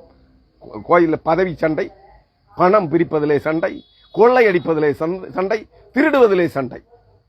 மற்ற கிறிஸ்தவர்கள் எல்லாம் பணத்துக்காக ஜாதி சண்டை, பதவி சண்டை, நாற்காலி சண்டை, அதிகார போட்டி மற்ற திருச்சபைகளிலே. நன்றாக புரிந்து கொள்ளுங்கள். நீங்கள் இவர்களெல்லாம் சொல்லுகிறார்கள், நாங்கள் கிறிஸ்தவர்கள், நாங்கள் கிறிஸ்தவுக்காக அதை கட்டினோம், இதை கட்டினோம், அதை செய்தோம், இதை செய்தோம். அதான் பெருமை. இங்கே தேவன் சொல்லுகிறார், மோவாப் 26ஆம் அதிகாரம், எரேமியா 48ஆம் அதிகாரம் 26ஆம் வசனத்திலும் அவர் சுட்டி காட்டுகிறார். மோவாப் கர்த்தருக்கு விரோதமாய் பெருமை பாராட்டினான். மோவாப் தான் வாந்தி பண்ணி அதிலே புரளுவான். இன்றைய கிறிஸ்தவம் இந்த முறைகட்டு நெறிகட்ட கிறிஸ்தவம் தாங்கள் பண்ணின வாந்தியிலேயே புரண்டு கொண்டிருக்கிறது. தங்களுடைய அருவருப்புகளாலேயே தங்களை தீட்டிப்படுத்திக் கொண்டிருக்கிறார்கள். ரட்சிக்கப்பட்டோம் என்று சொல்லுகிறார்கள். தங்கள் ரட்சிப்பின் வஸ்திரங்களை தங்கள் சரீரத்தில் இருந்து வெளிப்படுகிற அசுத்தங்களினாலேயே தீட்டுப்படுத்திக் கொண்டிருக்கிறார்கள். மாறி மாறி. நன்றாக புரிந்து கொள்ளுங்கள். அவன் மெத்த பெருமைக்காரன். 29ஆம் வசனம். அவன் மெத்த பெருமைக்காரன். மோவாபின் பெருமையையும் அவன் மேட்டிமையையும் அவன் அகந்தையையும் அவன் பத்தரிக்கத்தையும் அவன் இருதயத்தின் மேட்டிமையையும் கேட்டேன். அதனாலே மோவாபியர்களை அழிவுக்கு ஒப்புக் கொடுத்தார் என்று சொல்லுகிறார். அவன் கர்த்தருக்கு விரோதமாய் பெருமை பாராட்டினபடியினால் அது ஒரு ஜனமாயிராதபடிக்கு அளிக்கப்படும். ஏன் இன்று உலகத்தின் ஆயிரக்கணக்கான ஜனக்கூட்டங்களின் ஜாதிகளிலே பரவி கிடக்கிறார்கள். நாங்கள் இந்த ஜாதியை சார்ந்தவர்கள் அல்ல என்று கொந்தளித்துக் கொண்டிருக்கிறார்கள். தங்களுடைய இனம் எது, தங்களுடைய வம்சம் எது என்பதை அறிய துடிக்கிறார்கள். ஆனால் அறிய முடியவில்லை. அதை வேதம் தெளிவுபடுத்துகிறது. நீ கிறிஸ்தவனாக இருக்கலாம், நீ விக்கிரகாராதனைக்காரனாக இருக்கலாம். பிற்பகுதி உனக்கு விளக்கம். நன்றாக புரிந்து கொள் கிறிஸ்தவனை. மோவாப் 43ஆம் வசனம். மோவாப் தேசத்தின் குடியானவனே திகிலும். அதாவது குடியானவன் என்றால் யார்? பணக்காரன், ஐஸ்வர்யவான், நிலச்சுவான்தார், ஜமீன்தார் அல்ல. நிலத்திலே வேலை செய்கிற குடியானவனே, நிலத்தை பண்படுத்தி விதைத்து அறுத்து அதை விற்று பணம் சம்பாதித்து பிழைக்கிறவனே, குடியானவனே. திகிலும் படுகொலியும் கண்ணியும் உன்மேல் வரும். என எங்கிருந்து வரும் தெரியாது. அழிவு உனக்கு வருவதற்கு அறிகுறியது. கிறிஸ்தவனே யோசித்துக்கொள். நீ ஆவிக்குரியவனாக இருக்கிறேன் என்று சொல்லுகிறாய். நான் ஜீவனுள்ள தேவனாகிய கிறிஸ்துவை ஆராதிக்கிறேன் என்று சொல்லுகிறாய். இல்லை, ஒரு காலம் இல்லை. நீ கிறிஸ்துவை ஆராதிக்கவே இல்லை. கிறிஸ்துவன் பெயரால் அந்நிய ஆவிகளையும் அந்நிய தேவதைகளையும் உன் குல தெய்வங்களையும் வழிபட்டுக் கொண்டிருக்கிறாய். உனக்கு அழிவு, திகிலும், பயமும், படுகொலையும், கண்ணியும் உன்மேல் வரும் என்று கர்த்தர் சொல்லுகிறார். அன்று உன்னுடைய விசுவாசம் எது என்பதை நீ காண்பாய். உனக்கு பேராபத்துக்களும் பேரழிவுகளும் உன்னை சூழ்ந்து கொள்ளுகிற போது நீ உண்மை கிறிஸ்தவனா இல்லையா என்பதை நீயே உணர்ந்து கொள்வாய், அறிந்து கொள்வாய். கிறிஸ்து உனக்குள் இருந்தால் எந்த ஆபத்தும் எந்த பேரழிவும் உன்னை அணுகாது. உனக்கு திகில் உண்டாகாது, உனக்கு கலக்கம் உண்டாகாது, உனக்கு சஞ்சலம் உண்டாகாது. உன் குடியிருப்புகளே உன்னை விட்டு விலைக்கு பிடுங்கி போடப்பட்டாலும் நீ வீடற்றவனாய் உடையற்றவனாய் நின்றாலும் உணவில்லாதவனாய் நீ நிற்கிற ஒரு நிலை உனக்கு வந்தாலும் உனக்கு பயம் வராது. உன் ஆத்மா கலக்கம் அடையாது என்பதை புரிந்து கொள். ஆனால் இன்று நீ ஐஸ்வர்யத்தை சம்பாதிப்பதற்காக, மாடி வீடுகளை கட்டிக்கொள்வதற்காக பிரயாசப்படுகிறாய். குடியானவனே, கிறிஸ்தவனே, அதற்காக கள்ளத்தீர்க்க தரிசிகளை பின்பற்றி ஓடிக்கொண்டிருக்கிறாய். அந்நிய ஆவிகளிடத்திலே, குறி சொல்லுகிற ஆவிகளிடத்திலே உனக்கு வருங்காலங்களிலே என்ன சம்பவிக்கப் போகிறது என்று கேட்டறிய விரும்புகிறாய். இந்த ஆண்டு ஒருவேளும் தீர்க்க தரிசனம் அவனுக்கு சொல்லியிருக்க மாட்டானே? இவரிடத்தில் இந்த ஆவிகள் எல்லாம் எங்கே போயிற்று? இவருடைய தேவன் எங்கே சென்று விட்டான்? கர்த்தர் பெயராலே பரிசுத்த ஆவியானவர் சொல்லுகிறார், கர்த்தர் எனக்கு காண்பித்தார் என்று எந்த தீர்க்கதரிசியாவது சொன்னானா? ஏனெனில் கடந்த ஆண்டு சொன்னார்கள், அதற்கு முந்தின ஆண்டு சொன்னார்கள், தலைமுறை தலைமுறையாய் சொன்னார்கள். ஏதாயிலும் நிறைவேறியதா? அவர்கள் சொன்ன தீர்க்க தரிசனம் நிறைவேறியதா? இல்லையே. இந்த ஆண்டு ஒரு வயலும் கள்ள தீர்க்க தரிசனம் சொல்ல வரலையே, புத்தாண்டு தீர்க்க தரிசனம் சொல்ல வரலையே. காரணம் என்ன? இவர்களில் இருக்க பயம் அடைந்து விட்டார்கள்.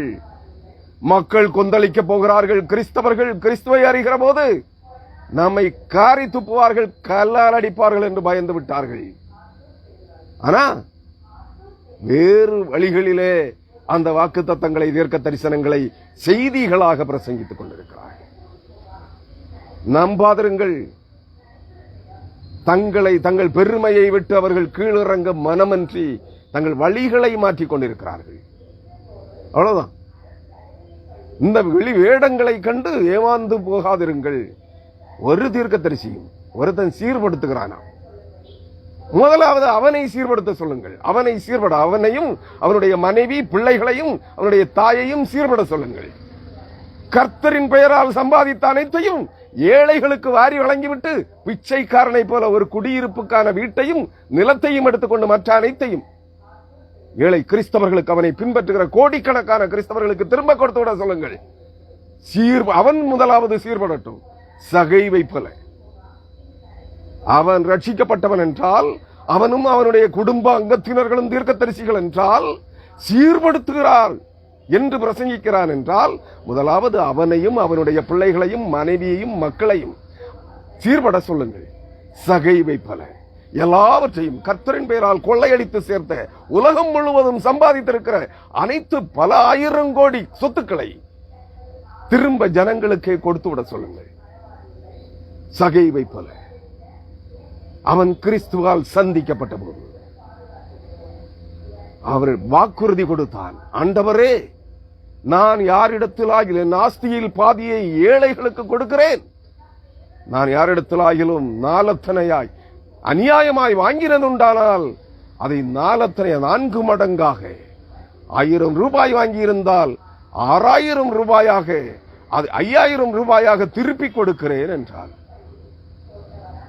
அந்த புறம்போக்கு தீர்க்கதரிசிகிட்ட, அந்த பபச்சாரி தீர்க்கதரிசிகிட்ட, அந்த குடிகார தீர்க்கதரிசியிடம் சொல்லுங்கள். உலகம் பூரா ஜபக்காபுரங்களை உண்டாக்குறவனிடத்திலே கர்த்தருடைய நாமத்தினாலே கொள்ளையடித்த காணிக்கை அனைத்தையும் உனக்கு காணிக்கை கொடுத்த ஏழை கிறிஸ்தவர்களுக்கு, குடியானவர்களுக்கு கொடுத்து விடு, சகைவை போல என்று அவனை சீர்பட சொல்லுங்கள். அதற்கப்புறம் கர்த்தர் சீர்படுத்துவார். அவன் என்ன சீர்படுத்துறது? அதுபோல ஒவ்வொரு தீர்க்கதரிசியிட்டையும் சொல்லுங்க, சகைவை போல மாறுங்கள் என்று சொல்லுங்கள். கிறிஸ்தவர்களே, நீங்கள் கிறிஸ்துவை உண்மையாய் அறிந்திருந்தால், உண்மையாய் கிறிஸ்துவை ஏற்றுக்கொண்டீர்கள் என்றால், அவனிடத்திலே ஒவ்வொருவனிடத்திலும், ஒவ்வொரு தீர்க்கதரிசியினிடத்திலும், அப்போஸ்தலனிடத்திலும் சொல்லுங்கள். ஒவ்வொரு பேராயரிடத்திலும், ஒவ்வொரு போதகரிடத்திலும் சொல்லுங்கள், சகைவை போல மாறு, இல்லையேல் கர்த்தரனை அழித்துப்படுவார் என்று சொல்லுங்கள். இதுக்கு மேல எனக்கு விளக்கம் சொல்ல தெரியாதுங்க. இவருடைய பெருமையை விட்டு இறங்க சொல்லுங்கள். சகைவை போல மாறி கிறிஸ்துவை பின்பற்ற சொல்லுங்கள். ஒன்றுமில்லாத குடியானவனை போல நிர்வாணியாய், ஆனா ஆடை இல்லாத நிர்வாணியாய் வர சொல்லலை, இந்த சம்பாத்திய பெருமையை விட்டு கீழே வர சொல்லுங்கள். முதலாவது அவர் ஒவ்வொருவரும் சீர்படட்டும். கர்த்தர் தானாக ஜனங்களை சீர்படுத்துவார். நன்றாக புரிந்து கொள்ளுங்கள். திகிலுக்கு விலக ஓடுகிறவன் படுகுழியிலே விழுவான். இல்லை என்றால், அவர்கள் திரும்பவில்லை என்றால் இந்த வசனங்கள் நிறைவேறும். இந்த வசனங்கள் மோவாபியருக்கு சொல்லப்பட்ட வார்த்தைகள் இன்றைய உலகம் முழுவதிலும் இருக்கிற கிறிஸ்தவர்களுக்கு, தேவ பக்தியற்ற, பக்தி வேடம் தரித்திருக்கிற, தேவ பக்தியின் பலனை மறுதலிக்கிற இந்த புறம்போக்கு கிறிஸ்தவர்களுக்கு அவர்களிடத்திலே சம்பவிக்கும். என்ன வரும்? திகிலும் படுகுழியும் கண்ணியும் உன்மேல், இவர்கள் மேல் வரும் என்று கர்த்தர் சொல்லுகிறார். திகிலுக்கு விலக ஓடுகிறவன் படுகுழியிலே விழுவான். படுகுழியில் இருந்து ஏறுகிறவனோ கண்ணியிலே பிடிபடுவான். எப்படி இருக்கும்? யோசித்து பாருங்கள். இதை நான் விவரிக்கவில்லை. இதுக்கு மேல விவரிச்சா தாங்கிக் கொள்ள மாட்டீர்கள். திகிலுக்கு விலக பயம், நடுக்கம். உங்களுக்கு தெரியும், இடி முழக்கங்களும் மின்னல்களும் தோன்றுகிற போது, திடீரென்று தோன்றுகிற போது உடலெல்லாம் நடுங்கும். அதுபோல அந்த நடுக்கமும் நடுக்கமும் உங்களை பிடிக்கும். அழிவு கர்த்தர் உங்களை சந்திக்கிறது. நன்றாக புரிந்து கொள்ளுங்கள். திகிலுக்கு விலக ஓடுகிறவன் படுகுழியிலே விழுவான். ஏன்? பூமி பிளந்திருக்கும், படுகுழியிலே விழுவான். நீ அது நேற்று வரை ஓடின பகுதி, நடந்த பகுதியாக இருக்கும். நீ சமவெளி தானே என்று ஓடுவாய். ஆனால் பூமி பிளந்து உன்னை உள்வாங்கிக் கொள்ளும். படுகுழியிலே விழுவான். மீண்டும் கரையேறி வர முடியாது. படுகுழியிலிருந்து தப்பி ஏறினால் சொல்லுகிறது, படுகுழியிலிருந்து ஏறுகிறவனோ கண்ணியில் பிடிபடுவான். அங்கே கண்ணி, குருவிக்கு கண்ணி வைக்கிறது போல உனக்கு கண்ணி வைக்கப்பட்டிருக்கும். அந்த கண்ணியிலே பிடிபடுவாய். எங்கே ஓடுவாய்? உன் சொத்துக்கள் எங்கே நிற்கும்? உன் ஆஸ்திகள், உன் கோபுரங்கள், உன் கோட்டைகள் எல்லாம் தகர்க்கப்பட்டு போகும், நிர்மூலமாகி போகும். உயிர் தப்ப எங்கே ஓடுவாய்? யோசித்துப்பார். ஆனால் கிறிஸ்துவுனக்குள் இருந்தால், நீ கிறிஸ்துவுக்குள் இருந்தால் மட்டும் போதாது, கிறிஸ்துவுனக்குள் இருந்தால் நீ எங்கும் ஓட மாட்டாய். ஏனெனில் நீ முத்திரை தரிப்பிக்கப்பட்ட பரிசுத்த ஆவியானவரால், சத்திய வேத வசனங்களால் உன் இருதய பலகையிலே முத்திரை தரிப்பிக்கப்பட்டிருக்கிறது என்றால், நீ பெற்றுக்கொண்ட அந்நிய பாஷை அடையாளம் அல்ல, அபிஷேகம் அல்ல, அந்நிய பாஷையின் ஆவி அல்ல, சத்திய வேத வசனங்களாகிய பிரமாணங்கள் உன் இருதய பலகையிலே முத்திரையாக பதிப்பிக்கப்பட்டு பரிசுத்த ஆவியானவர் உன் இருதய பலகையிலே முத்திரை கையெழுத்து போட்டிருந்தால் நீ பயப்பட மாட்டாய்.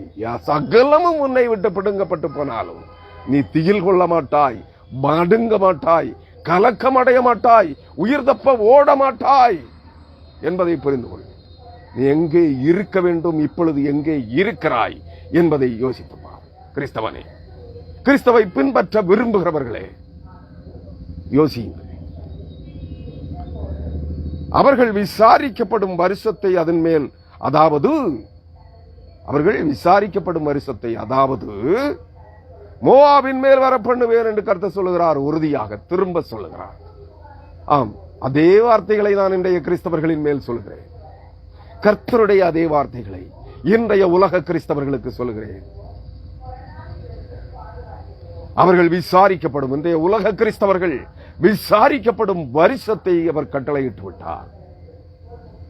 அந்த நாள் என்று தொடங்க போகிறது என்று எனக்கு தெரியாது. அதுதான் உங்களுக்கான நியாய தீர்ப்பு.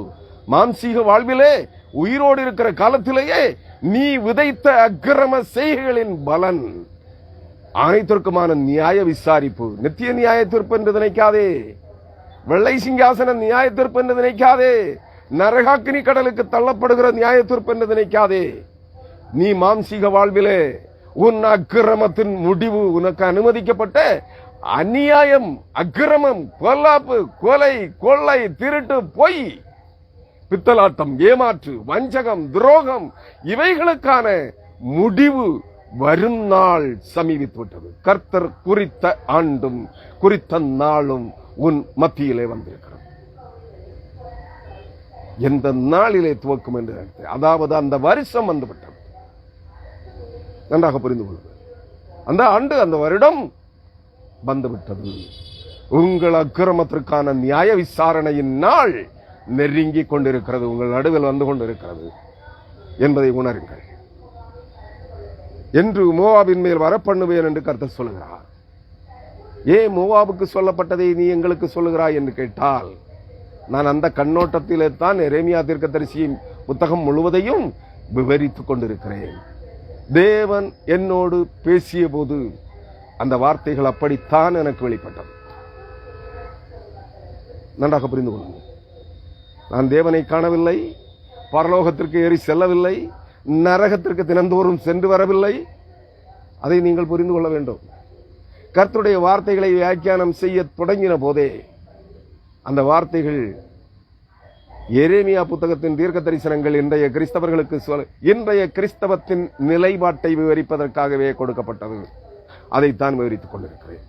ஏற்றுக்கொள்ள மனதானால் ஏற்றுக்கொள், இல்லைன்னா உங்க தீர்க்கதரிசிகள், பட்டதாரி தீர்க்கதரிசிகள், MA MDH MD PhD எல்லாம் படிச்ச வேதாகம கல்லூரி இறையியலாளர்கள் அவர்களுடைய புறம்போக்கு விளக்க உரைகளை படியுங்கள், அவர்களுடைய பிரசங்கங்களை கேளுங்கள். கண்ட கதை, கேட்ட கதை, படித்த கதை, நடந்த கதை, இதெல்லாம் பேசிட்டு இருப்பாங்க. இதையெல்லாம் ஆவிக்குரிய கிறிஸ்தவர்கள் சாட்சிகளாக சொல்லிக் கொண்டிருப்பார்கள். அனுபவ சாட்சிகளாய் மேடை ஏறி பிரசங்கித்துக் கொண்டிருப்பார்கள். இவர்கள் கண்ட கதை, கேட்ட கதை, கண்ட காட்சி, நடந்த காட்சி, இதையெல்லாம் கதைகளாய் வர்ணிப்பார்கள் பிரசங்கம் என்ற பெயரில். அவர்கள் பிரசங்கம் என்ற பெயரில் இந்த கண்ட காட்சி, நடந்த காட்சி, கேட்ட காட்சி, இதையெல்லாம் படித்த கதை, இதையெல்லாம் அனுபவ சாட்சிகளாய் பேசிக் கொண்டிருப்பார்கள். உங்களுக்கு சாட்சி தானே வேணும், உங்களுக்கு கதைகள் தானே வேணும், அவங்களை பின்பற்றுங்க. நான் கதை சொல்ல வரல, நன்றாக புரிந்து கொள்ளுங்கள். வல்லடிக்கு தப்ப ஓடி போகிறவன், 45ஆம் வசனம். வல்லடிக்கு தப்ப, வல்லடினா என்ன?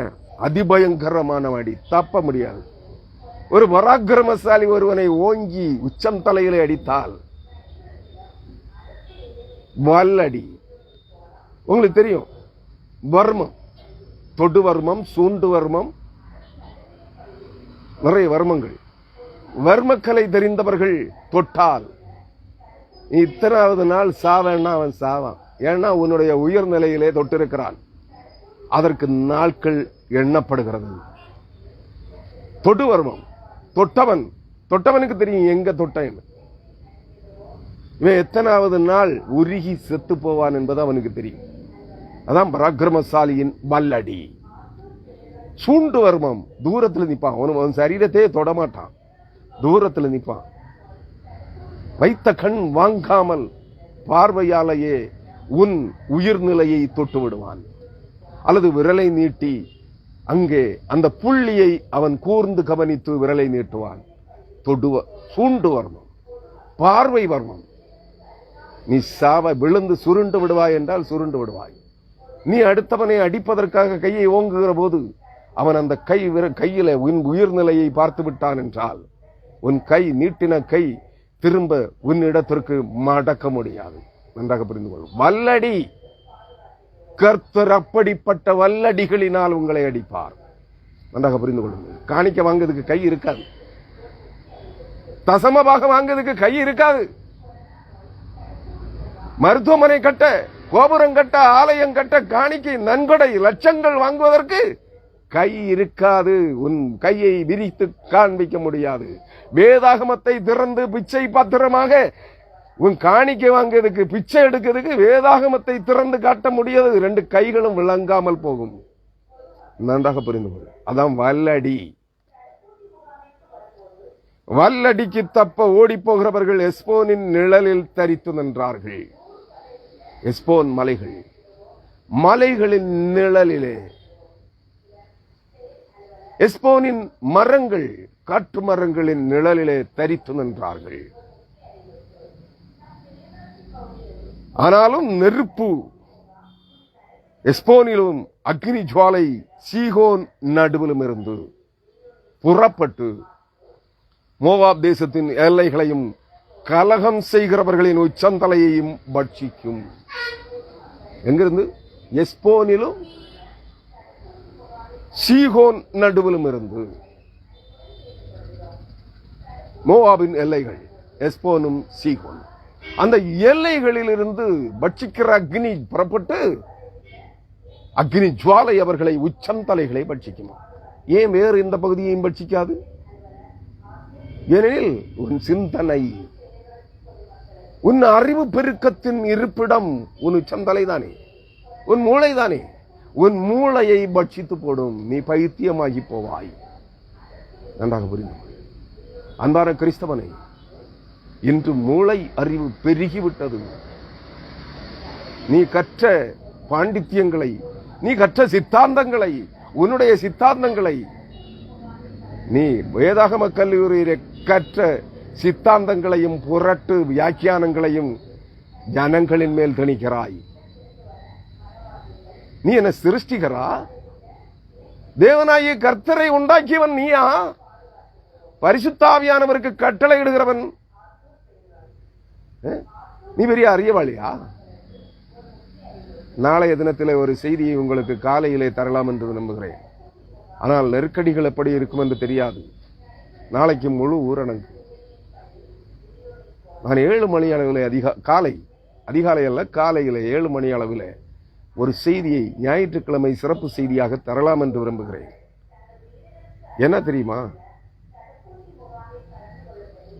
யோவான் எழுதின நற்செய்தி 17ஆம் அதிகாரம் 3ஆம் வசனம், ஒன்றான மெய் தேவனாகிய உம்மையும் நீர் அனுப்பினவராகிய இயேசு கிறிஸ்துவையும் அறிவதே நித்திய ஜீவன் என்பதை குறித்து பிதா, குமாரன், பரிசுத்தாவியாகிய 3 நிலைகளிலே வெளிப்படுத்தப்பட்டிருக்கிற இருக்கிறவராகவே இருக்கிறேன் என்ற மூவொரு தேவனுடைய பண்பியல்புகளை குறித்து வேதாகமத்திலிருந்து உங்களோடு பேசலாம் என்று விரும்புகிறேன். ஏனெனில் அந்த செய்தியை கொடுப்பதற்கு காரணத்தையும் சொல்லிவிடுகிறேன்.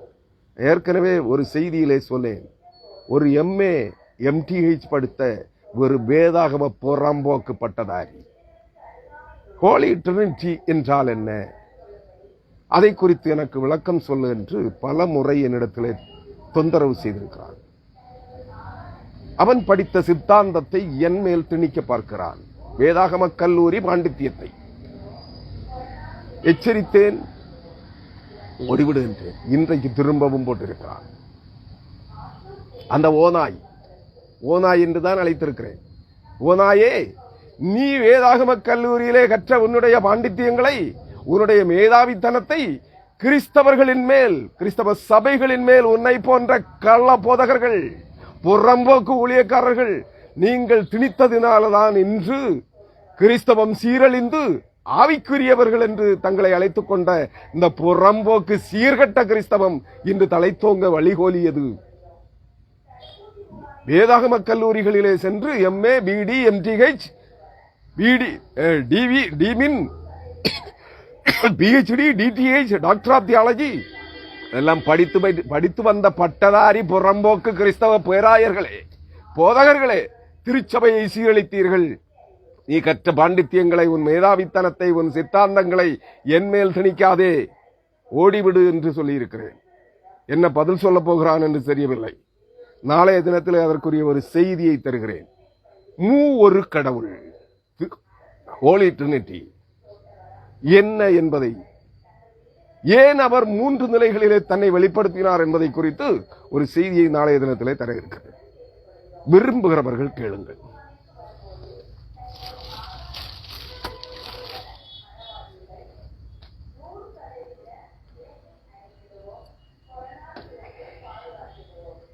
நான் பிரசங்கிப்பது அவனுக்கு பிடிக்கவில்லை. அவனுடைய மேதாவித்தனம், அவன் MA, BD, MTH கற்றுவிட்டானா, அந்த மேதாவித்தனத்தை என் மேல் திணிக்க பார்க்கிறான். என்னை முட்டாளாக்க பார்க்கிறான். உலக பைத்தியக்காரன். தேவனுக்கு இவர்களுடைய பட்டங்கள், பதவிகள் எல்லாம் பைத்தியமாயிருக்கிறது. இன்றைய கிறிஸ்தவம், உலக கிறிஸ்தவம் சீரழிவதற்கு இந்த வியாக்கியானங்கள், வேதாகம கல்லூரியின் வியாக்கியான உரைகள் தான். அவர்கள் வசனத்தை படிக்கவில்லை, கிறிஸ்துவை படிக்கவில்லை. வசனத்தை படிப்பதற்காக வேதாகம கல்லூரிக்கு செல்கிறார்கள் என்று எண்ணிக்கொள்ளாதிருங்கள். நான் 2-3 ஆண்டுகளாகவே அந்த பதிவுகளை போட்டுக் கொண்டிருக்கிறேன்.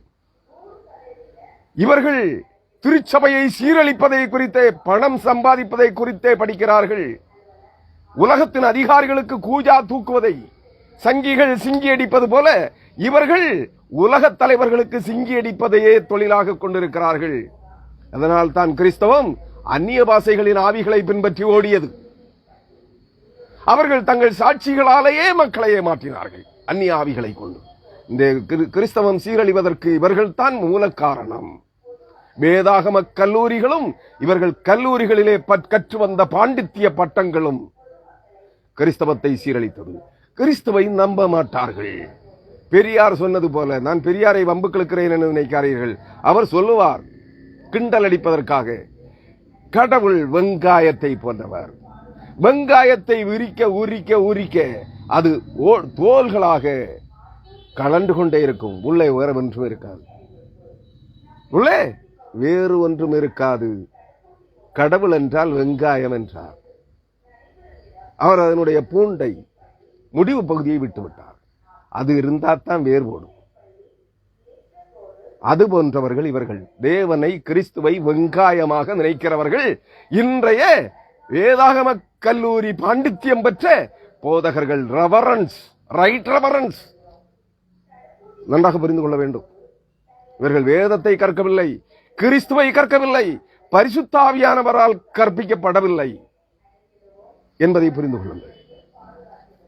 அருமையானவர்களே, நான் 45ஆம் வசனத்தினுடைய கடைசி 46ஆம் வசனத்திற்கு வருகிறேன். 45ஆம் வசனம் என்ன சொல்லுகிறது?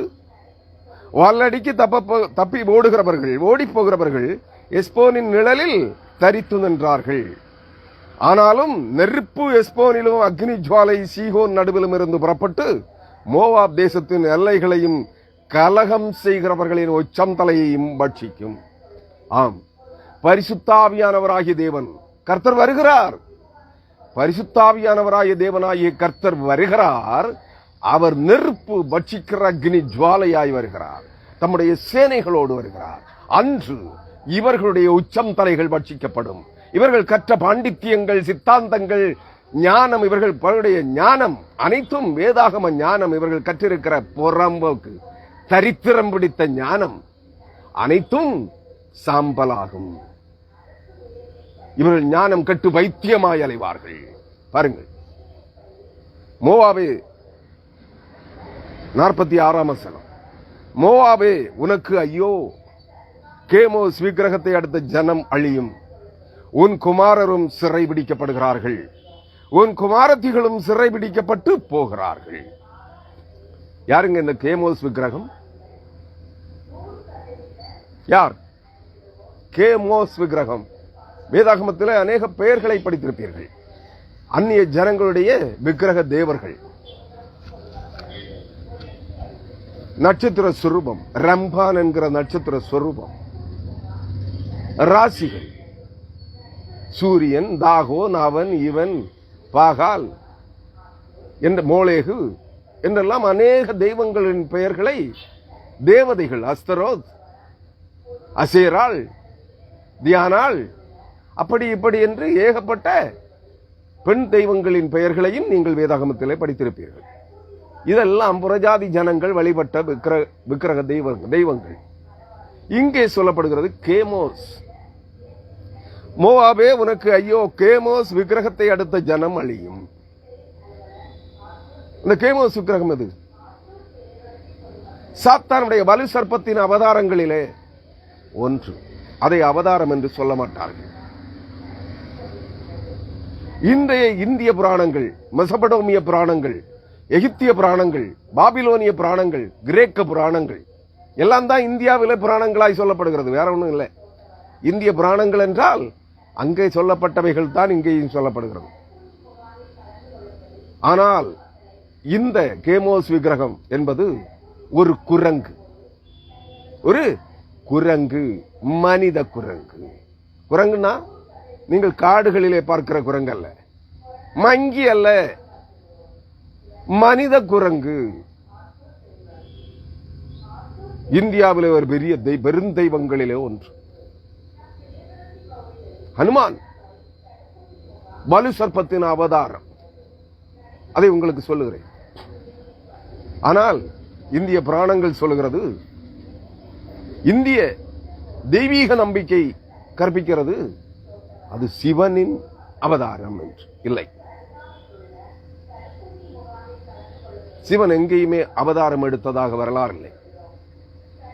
எல்லாமே அது அறியாமையினால் சொல்லுகிறார்கள் மகாவிஷ்ணுவின் அவதாரங்கள் என்று. இல்லை, மகாவிஷ்ணு உன்னதமான தேவனுடைய தூதன், வலு சர்ப்பத்தின் மேல் அமர்ந்திருக்கிறான். அவன் வலு சர்ப்பத்தை பிடிக்கும்படியாக அனுப்பப்பட்டவன். மாயைக்குள்ளே நிற்கிறான். மாயை அறுக்கப்படுகிற போது அவன் வலு சர்ப்பத்தை தன் கையின் கீழ் பிடித்து விடுவான். நீங்கள் அதை புரிந்து கொள்ள வேண்டும். தேவனுடைய சிங்காசனத்தை சுமக்கிற முதலாம் ஜீவன் அல்லது நான்காம் ஜீவன் கழுகு முகம் கொண்டவன். அந்த ஜீவன்களுடைய தோற்றத்தை நீங்கள் படிக்கிற போது வேதாகமத்திலே படியுங்கள். எசேக்கியேல் 1ஆம் அதிகாரத்தை படியுங்கள். அது மனிதன் 2 கால்களை ஊன்றி எழும்பி நிற்கிறது. 4 முகங்கள் இருக்கிறது. காளை முகம், கழுகு முகம், சிங்க முகம், மனுஷ முகம். ஒவ்வொரு முகமும் மிருக ஜீவன்கள், பறவைகளின் வடிவங்களாய் இருக்கிறது, முகங்களாய் இருக்கிறது. அவைகள் மனுஷனை போல எழும்பி நிற்கிறது. அதன் ஒரு முகம் கழுகு முகம், அதுவும் மனுஷனை போல எழும்பி நிற்கிறது.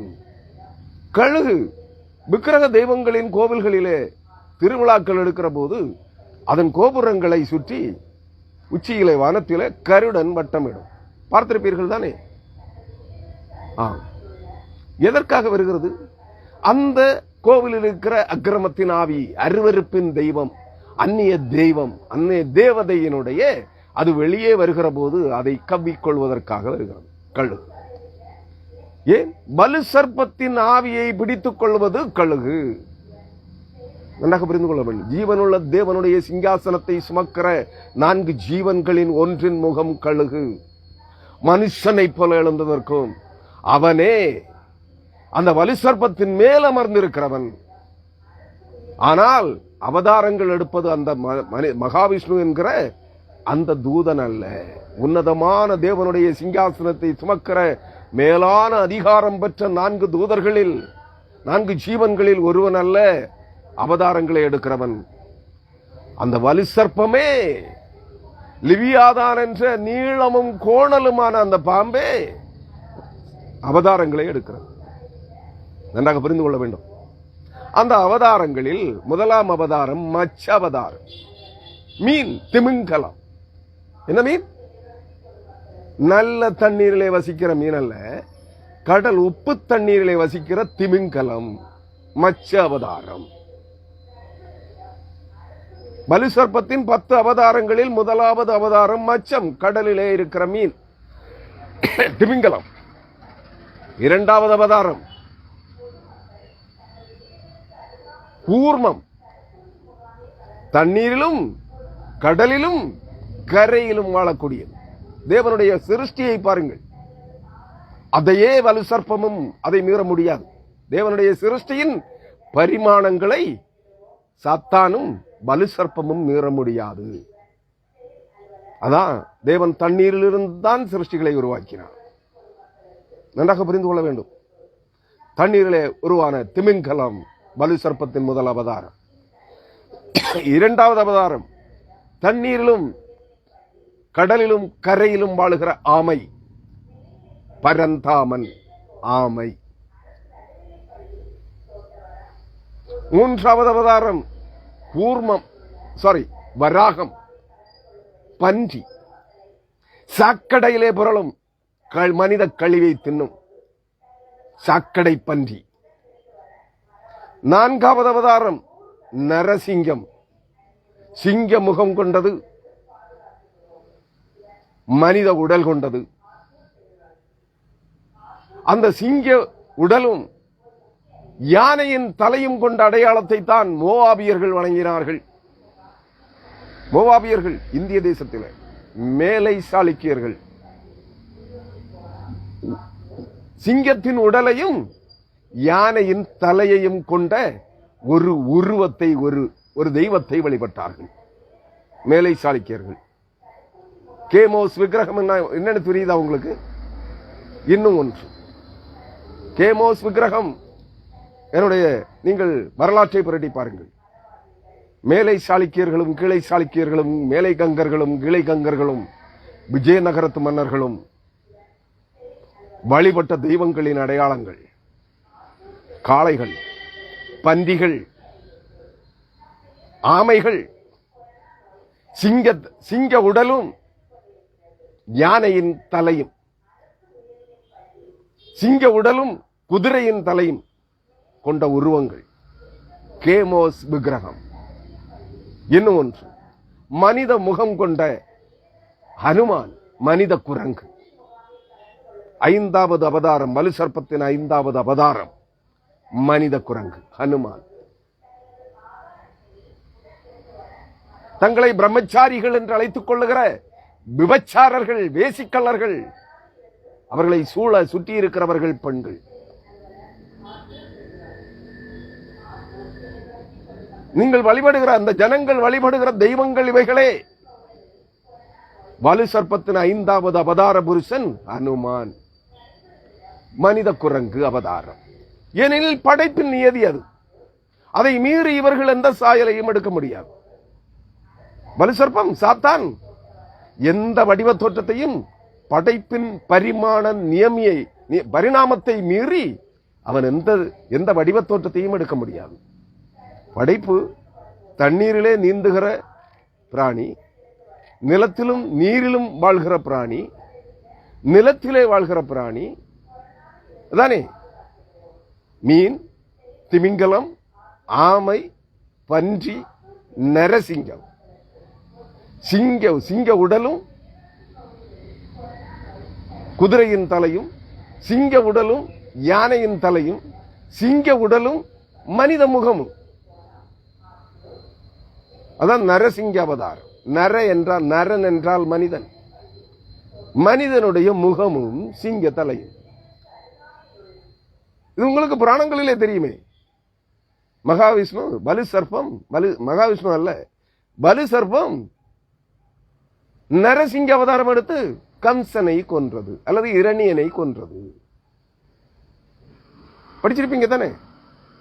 அவர்கள் ரட்சகர்கள் அல்ல, நீதிமான்களை, அந்த வலு சர்ப்பத்தை வழிபடாத ஜனங்களை அழித்தொழிக்க வந்தவர்கள். இன்றைய ஆரிய கும்பல் நன்றாக புரிந்து கொள்ள வேண்டும். உண்மையான தெய்வத்தை ஆராதிப்பதை விட்டு அந்நிய தேவர்களை, வலு சர்ப்பத்தையும் வலு சர்ப்பத்தின் வடிவ தோற்றங்களையும் அவதாரங்களையும் வழிபடாதவர்களை, வணங்காதவர்களை அழித்தொழிக்க வந்த மாயை பிசாசு வலு சர்ப்பத்தின் அவதாரங்கள். நன்றாக புரிந்து கொள்ளுங்கள்.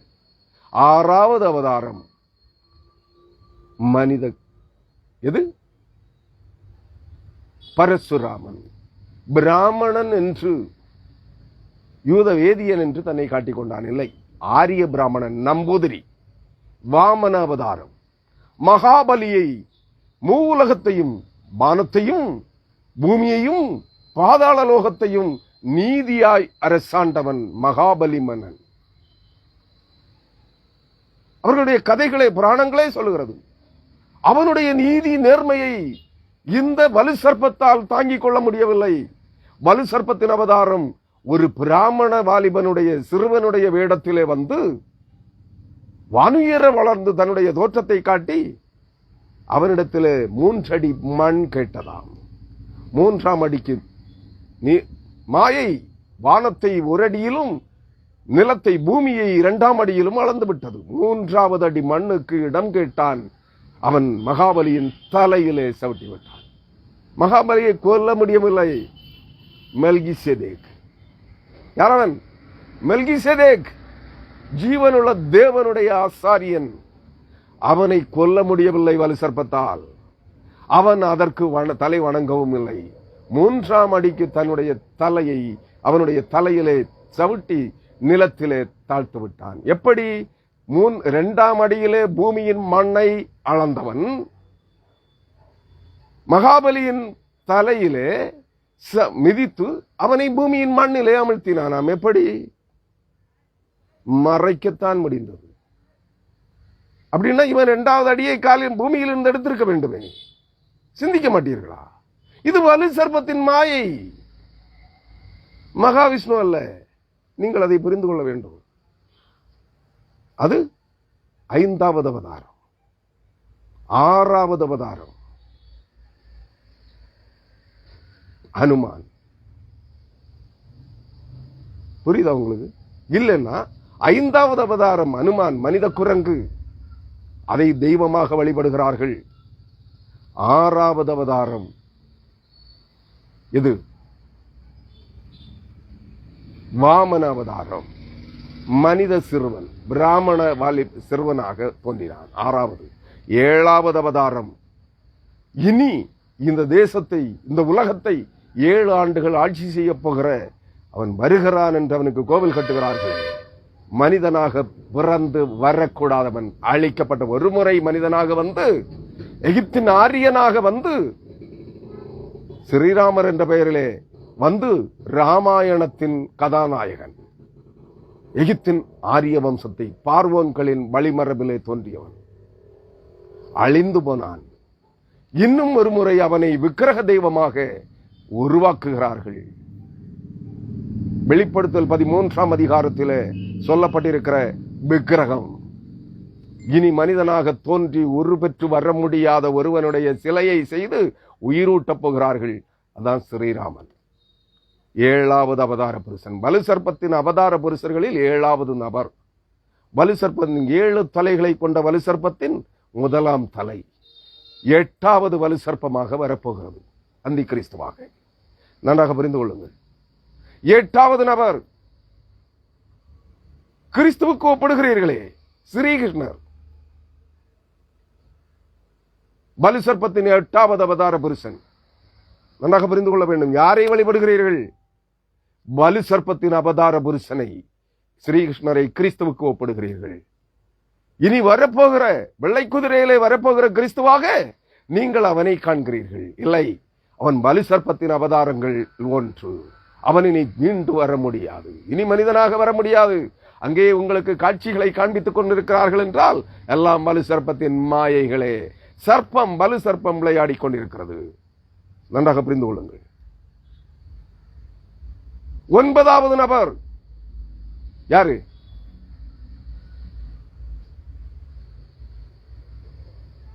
புத்தர் என்கிறார்கள், அவன் என்கிறார்கள், இவன் என்கிறார்கள், எனக்கு தெரியாது யாருன்னு. 10வது நபர் மேலை ஜாதிகளால், உயர் ஜாதி இந்துக்களால் ஏற்றுக்கொள்ளப்படாத ஒரு வலு சர்ப்பத்தின் அவதாரம். வலு சர்ப்பம் தின்கிற மண்ணை மனிதர்களுக்கு தின்ன கொடுக்கிற ஒரு அவதார புருஷன். தன்னை வைகுண்ட சுவாமி என்று சொல்லிக் கொண்டிருக்கிறான். கன்னியாகுமரி மாவட்டத்தில் பூமியின் மண்ணை தின்ன கொடுக்கிறவன். வலு சர்ப்பம் பூமியின் புழுதியை தின்னும், மண்ணை தின்னும். அந்த மண்ணை ஜனங்களுக்கு கொடுக்கிறான். தன்னை சிவன் என்றும் விஷ்ணு என்றும் முப்பெரும் தேவரும் இணைந்த கடவுள் என்றும் சொல்லிக் கொண்டிருக்கிறான். இது உலகம் பூரா வியாபித்திருக்கிறது. ஆனால் ஆரியர்கள் அதை தெய்வமாக, அவதாரமாக, அவதார புருஷனாக ஏற்றுக்கொள்ள மாட்டார்கள். அவன் தான் 10வது நபர். நான் இடையிலே ஒன்றை விட்டுவிட்டேன். பரசுராமர் சத்திரியர்களை அழித்தவன். நன்றாக புரிந்து கொள்ள வேண்டும். மற்றும் பிராமணர்களை தவிர, பிராமணன் பிரம்மாவினுடைய நெற்றியில் இருந்து வந்தவனா. அதனால பிராமணர்களை தவிர மற்ற அரசர்கள், மற்ற ஜாதி இருக்கக்கூடாது என்று சத்திரிய மன்னர்களை அனைவரையும் அழித்தொழித்தவன் பரசுராமன். ஆக மொத்தம் இந்த வைகுண்டசாமி என்கிற முத்துக்குட்டி பண்டாரம் 10வது அவதாரம், வலு சர்ப்பத்தின் 10வது அவதாரம். இனி ஒருவன் வரப்போகிறான். அவன் தான் கல்கி அவதாரம். நானே கிறிஸ்து என்று வரப்போகிறான். அவன் கிறிஸ்து அல்ல, கள்ள கிறிஸ்து. அவனைத்தான் இவர்கள் சொல்ல போகிறார்கள் ஸ்ரீகிருஷ்ணர் என்று. இயேசு கிறிஸ்து மந்தை மேய்ப்பர்களில் ஒருவனாக, ஆடு மாடுகளை மேய்க்கிற மேய்ப்பர்களின் சந்ததியிலே பிறந்தார். இவனும் தன்னை மேய்ப்பன், கோபிகள் என்கிற தான் கோத்திரத்து கோபியர்கள், யாதவர்கள். அவர்கள் யார்? தான் கோத்திரத்தை சார்ந்தவர்கள், யாதவர்கள், கோனார்கள். மாடு மேய்க்கிறவர்கள், மாடு வளர்க்கிறவர்கள், யாதவாஸ். அந்த யாதவ கம்யூனிட்டியிலே, இனத்திலே வந்து தோன்றினவன் ஸ்ரீகிருஷ்ணன், வலு சர்ப்பத்தின் அவதாரம். நன்றாக புரிந்து கொள்ள வேண்டும். அவனை கிறிஸ்து என்று நம்பி இருக்கிறீர்கள். இல்லை, அவனும் இனி உயிர் பெற்று வரப்போவதில்லை. இதெல்லாம் சாத்தானுடைய வலு சர்ப்பத்தின் அவதார புருஷர்களே. 11வது ஒருவன் வருகிறான். முத்திரையிடுகிற பரிசுத்தாவியானவரின் அதிகார முத்திரையை கொண்டு பூமியின் ஜனங்களுக்கு முத்திரையிடுகிற தூதனுடைய வடிவ தோற்றத்தை எடுத்து தன்னை கிறிஸ்துவாக காண்பிக்கிறான். அவனால் வலு சர்ப்பத்தால் வலு சர்ப்பத்தின் தலையை நசுக்கின கிறிஸ்துவின் சாயலை, வடிவ தோற்றத்தை எடுக்க முடியாது. ஆனால் கிறிஸ்துவின் அடிச்சுவடுகளை பின்பற்றி பரிசுத்தாவியானவரால் நிரப்பப்பட்டு பரிசுத்தாவியானவருடைய முத்திரை கோலோடு புறப்படுகிற, பரிசுத்தாவியானவருடைய முழு வல்லமையோடு புறப்பட்டு வந்து பூமியின் மக்களினங்களின் மத்தியில் இருந்து 2/3 ஜனங்களை கிறிஸ்துவுக்கென்றும் பிதாவாகிய தேவனுக்கென்றும் முத்திரையிட்டு வேறு பிரிக்கிற அந்த தூதனுடைய வடிவத்தோற்றை அவனும் கிறிஸ்துவை போல் இருப்பான். அவனும் கிறிஸ்துவ அல்ல, கிறிஸ்துவை போல் இருப்பான். நன்றாக புரிந்து கொள்ள வேண்டும். அவனுடைய வடிவ தோற்றத்தை எடுத்து நான் கிறிஸ்து என்று சொல்லுகிற அந்தி கிறிஸ்து எழும்ப போகிறான். அதான் கல்கி, கள்ள கிறிஸ்து அவதாரம். இல் அல்ல, இல். இன்று தமிழகத்தில் இருக்கிற தமிழ் பேசுகிற ஜனங்களுக்கு இள்ளுக்கும் கள்ளு, போதைப் பொருளாகிய கல்லிலே வருகிற அந்த இல், அந்த இள்ளுக்கும் கல், கருங்கல், அந்த கல் இல்லுக்கும் வித்தியாசம் தெரியவில்லை. உச்சரிப்பிலும் வித்தியாசம் தெரியவில்லை, எழுத்திலும் வித்தியாசம் தெரியவில்லை. நன்றாக புரிந்து கொள்ளுங்கள். கல் என்றால் போதைப் பொருள், கல் என்றால் கருங்கல், பாறை துண்டு. ஆனால் அந்த கல், பாறை துண்டுக்கு சொல்லுகிற கல்லின் இல் என்ற எழுத்தை பயன்படுத்தி கள்ளு என்ற கள்ள கிறிஸ்துவை கல்கி என்று மாற்றிவிட்டார்கள். நன்றாக புரிந்து கொள்ளுங்கள். கள்ள கிறிஸ்துவ அவதாரம் அது ஸ்ரீகிருஷ்ணன் அல்ல. அந்த ஸ்ரீகிருஷ்ணனாக இந்த வலுசர்ப்பம் தன்னை மாற்றிக்கொள்ளுகிறது.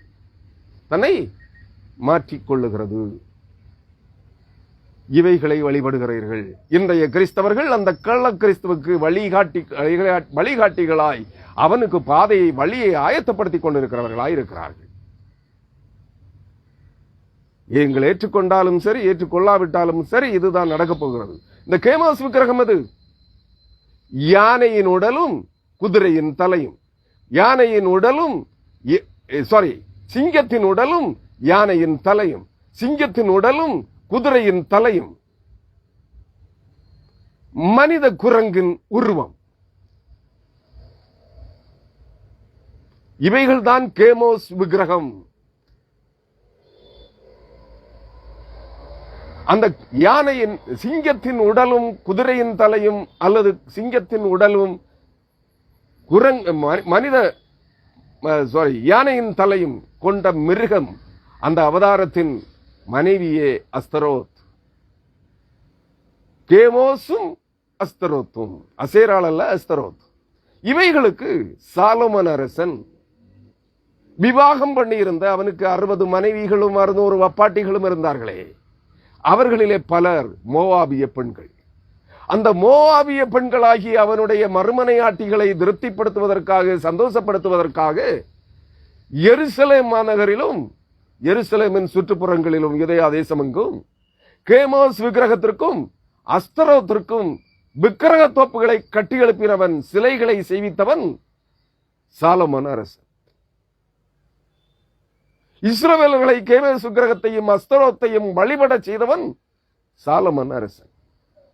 இவைகளையே மோவாபியர்கள் வழிபட்டு வந்தார்கள். மோவாபிய அருவருப்புகள் அனைத்தையும் இஸ்ரவேலர்களை பின்பற்ற செய்தவன் சாலமோன் அரசன். தன்னுடைய மறுமனையாட்டிகளாகிய வைப்பாட்டி பெண்களாகிய மோவாபிய பெண்களுக்காக அவைகளை கட்டுவித்தான், அவைகளை நாட்டினான் யூதேயா தேசத்திலே, இஸ்ரவேலிலே. நன்றாக புரிந்து கொள்ளுங்கள். அவைகளைத்தான் நான் அந்த பதிவிட்ட 2 நாட்களுக்கு முன்பு பதிவிட்ட கீழை சாளுக்கியர்கள், மேலை சாளுக்கியர்கள், மேலை கங்கர்கள், கீழை கங்கர்கள், விஜயநகரத்து மன்னர்கள் முதலான அந்த மக்களினம், காளகையர்கள், காகதீயர்கள் முதலான அரச பாரம்பரியத்து ஜனங்கள் வழிபட்ட தெய்வங்களின் படங்களை அவர்கள் வெளியிட்ட செப்பேடுகளில் இருந்து அந்த உருவங்களை உங்களுக்கு வெளிப்படுத்தினேன். பன்றிகள், ஆமைகள் முதலானவைகளை. இவைகளைத்தான் இந்த ஜனங்கள் இன்றும் ஆராதித்துக் கொண்டிருக்கிறார்கள். இன்றைய புறம்போக்கு ஆவிக்குரிய கிறிஸ்தவர்கள் இவைகளின் ஆவிகளையே பின்பற்றிக் கொண்டிருக்கிறார்கள்.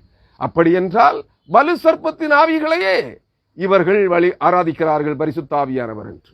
இன்றைய கிறிஸ்தவர்களுக்கும் ஐயோ, மோவாபியர்களுக்கு எப்படி அழிவு சம்பவித்ததோ அதுபோல இன்றைய கிறிஸ்தவர்களின் உச்சந்தலையையும் பரிசுத்த ஆவியானவராகிய தேவன் பட்சிக்கிற அக்னியாய், அக்னி ஜுவாலைகளை போன்ற சேனைகளாய் கடந்து வருகிற போது இவர்களுடைய ஞானம் கெட்டு வைத்தியமாய் போகும். இவர்களிடத்தில் இருக்கிற ஆவிகள் அனைத்தும் சுட்டரிக்கப்படும்.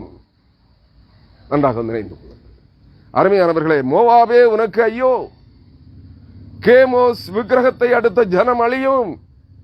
இந்த ஆவிகளை, வலுசர்ப்பத்தின் ஆவிகளை, நான் குறிப்பிட்ட ஆமைகள், மச்சங்கள், திமிங்கலங்கள், ஆமைகள், பன்றிகள், யானை தலையும் சிங்க உடலும், குதிரை தலையும் சிங்க உடலும், மனித முகமும் சிங்க உடலும், அனுமான் மனித குரங்கு, இப்படிப்பட்ட அந்நிய அவதார புருஷர்களின் தேவதைகளின் ஆவிகளை பின்பற்றுகிறவர்களே, விக்கிரகங்களை வழிபடுகிறவர்களே, அழிக்கப்படுவீர்கள்.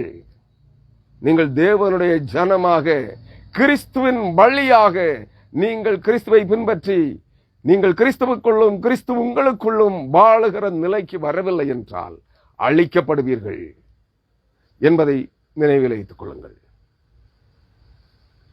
அந்த ஜனம் அழியும். கேமோஸ் விக்கிரகத்தை அடுத்த ஜனம் அழியும். உன் குமாரரும் சிறை பிடிக்கப்படுகிறார்கள். அந்நிய ஆவிகளால் சிறைப்படுத்தப்பட்டிருக்கிறார்கள். அந்நிய ஜனங்களால், 8ஆம் சாம்ராஜ்ய அதிபதியின் அந்தி கிறிஸ்துவின் சேனைகளால் சிறையாக்கப்படுவீர்கள். அவர்களாலேயே அவர்களை வழிபட அவனை கிறிஸ்துவாக ஏற்றுக்கொள்வீர்கள், அழிக்கப்படுவீர்கள் என்று கர்த்தர் சொல்லுகிறார். உன் குமாரரும் உன் சிறைபிடிக்கப்படுகிறார்கள், உன் குமாரத்திகளும் சிறைபிடிக்கப்பட்டு போகிறார்கள்.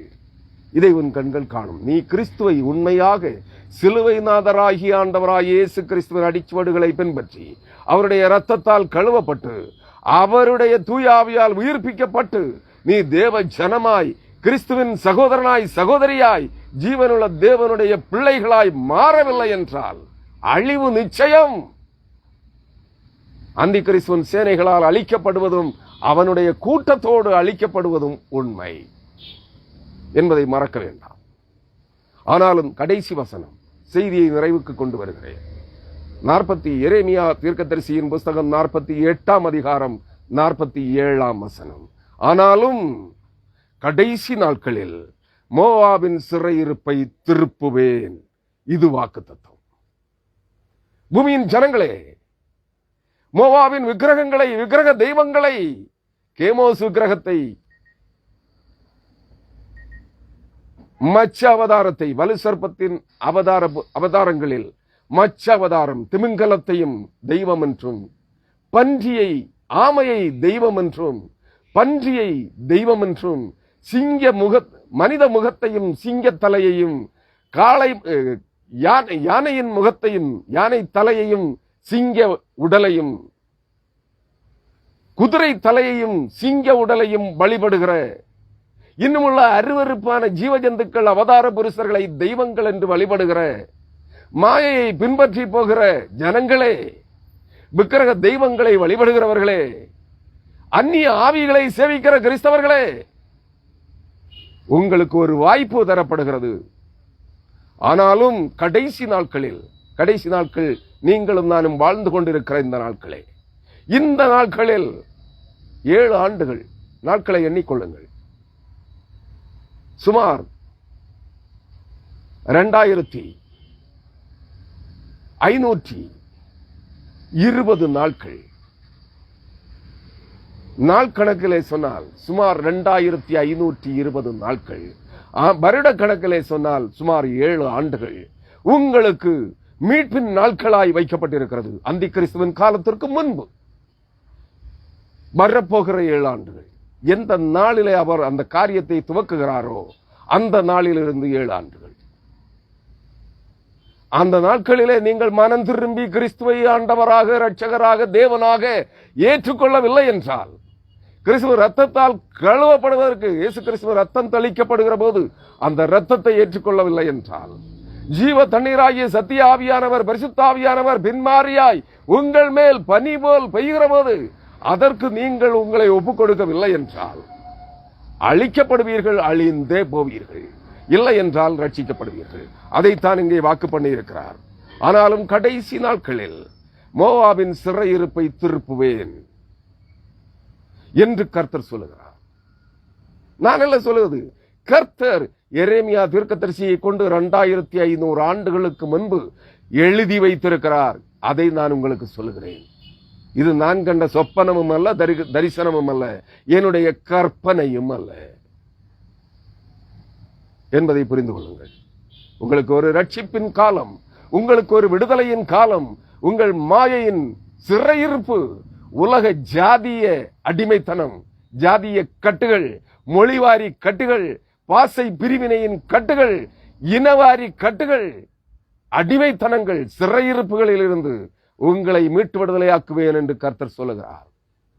நீ விரும்பினால் கிறிஸ்துவை மனதார ஏற்றுக்கொண்டு கிறிஸ்துவின் சிலுவை பாடுகளாகிய துன்பங்கள், சோதனைகள், வேதனைகள் வழியாக கிறிஸ்துவின் அடிச்சுவடுகளை பின்பற்றி நீ ரத்தம் சிந்த வேண்டாம், நீ மரணத்தை சந்திக்க வேண்டாம், நீ கிறிஸ்துவ ரத்தத்தால் கழுவப்படுவதற்காக கிறிஸ்துவின் சிலுவை பாடுகளின் வழியாக கிறிஸ்துவை பின்பற்றி நடக்க விரும்பினால், தெளிக்கப்படுகிற திரு ரத்தமாகிய இயேசு கிறிஸ்துவின் ரத்தம் உன்மேல் தெளிக்கப்பட ஒப்புக் கொடுத்தால், அந்த ரத்தம் உன் பாவ இருதயத்தை, உன் ரட்சிப்பின் பாத்திரமாகிய இருதயத்தை பாவமர அழுக்கற கழுவும்.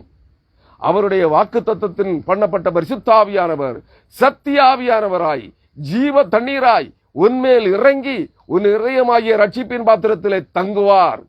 நீ மறுரூபமாக்கப்படுவாய், கிறிஸ்துவின் வளர்ச்சிக்கேற்ற பூரண வளர்ச்சியை பெற்றுக் கொள்ளுவாய். நீ கிறிஸ்துவை போல், கிறிஸ்துவாக அல்ல, கிறிஸ்துவை போல கிறிஸ்துவின் சகோதரனாக, சகோதரியாக, ஜீவனுள்ள தேவனுடைய பிள்ளைகளாய் மாற்றப்படுவீர்கள் என்று வாக்கு கொடுக்கிறார். அருமையான கிறிஸ்தவர்களே, மோவாபின் மேல் வரும் நியாய தீர்ப்பின் செய்தி இத்தோடு முடிந்தது. இன்றைய உலக கிறிஸ்தவர்களின் மேல் வரும் நியாய தீர்ப்பின் செய்தி, உங்கள் அக்கிரமத்திற்கு முடிவு வரும் காலத்திலே, இதுவரையிலும் கிறிஸ்துவின் பெயரை சொல்லி, பரிசுத்த ஆவியானவரின் பெயரை சொல்லி, பிதாவாகிய தேவனுடைய பெயரை சொல்லி, சத்திய வேத வசனங்களின் பெயரை, வாக்குத்தத்தங்களை சொல்லி, ஆசீர்வாத வார்த்தைகளை சொல்லி மக்களை ஏமாற்றி வஞ்சித்த உங்கள் அக்கிரமத்தின் முடிவு நாள் வருகிறது. உங்களுக்கு எச்சரிப்பின் செய்தி முடிவடைகிறது.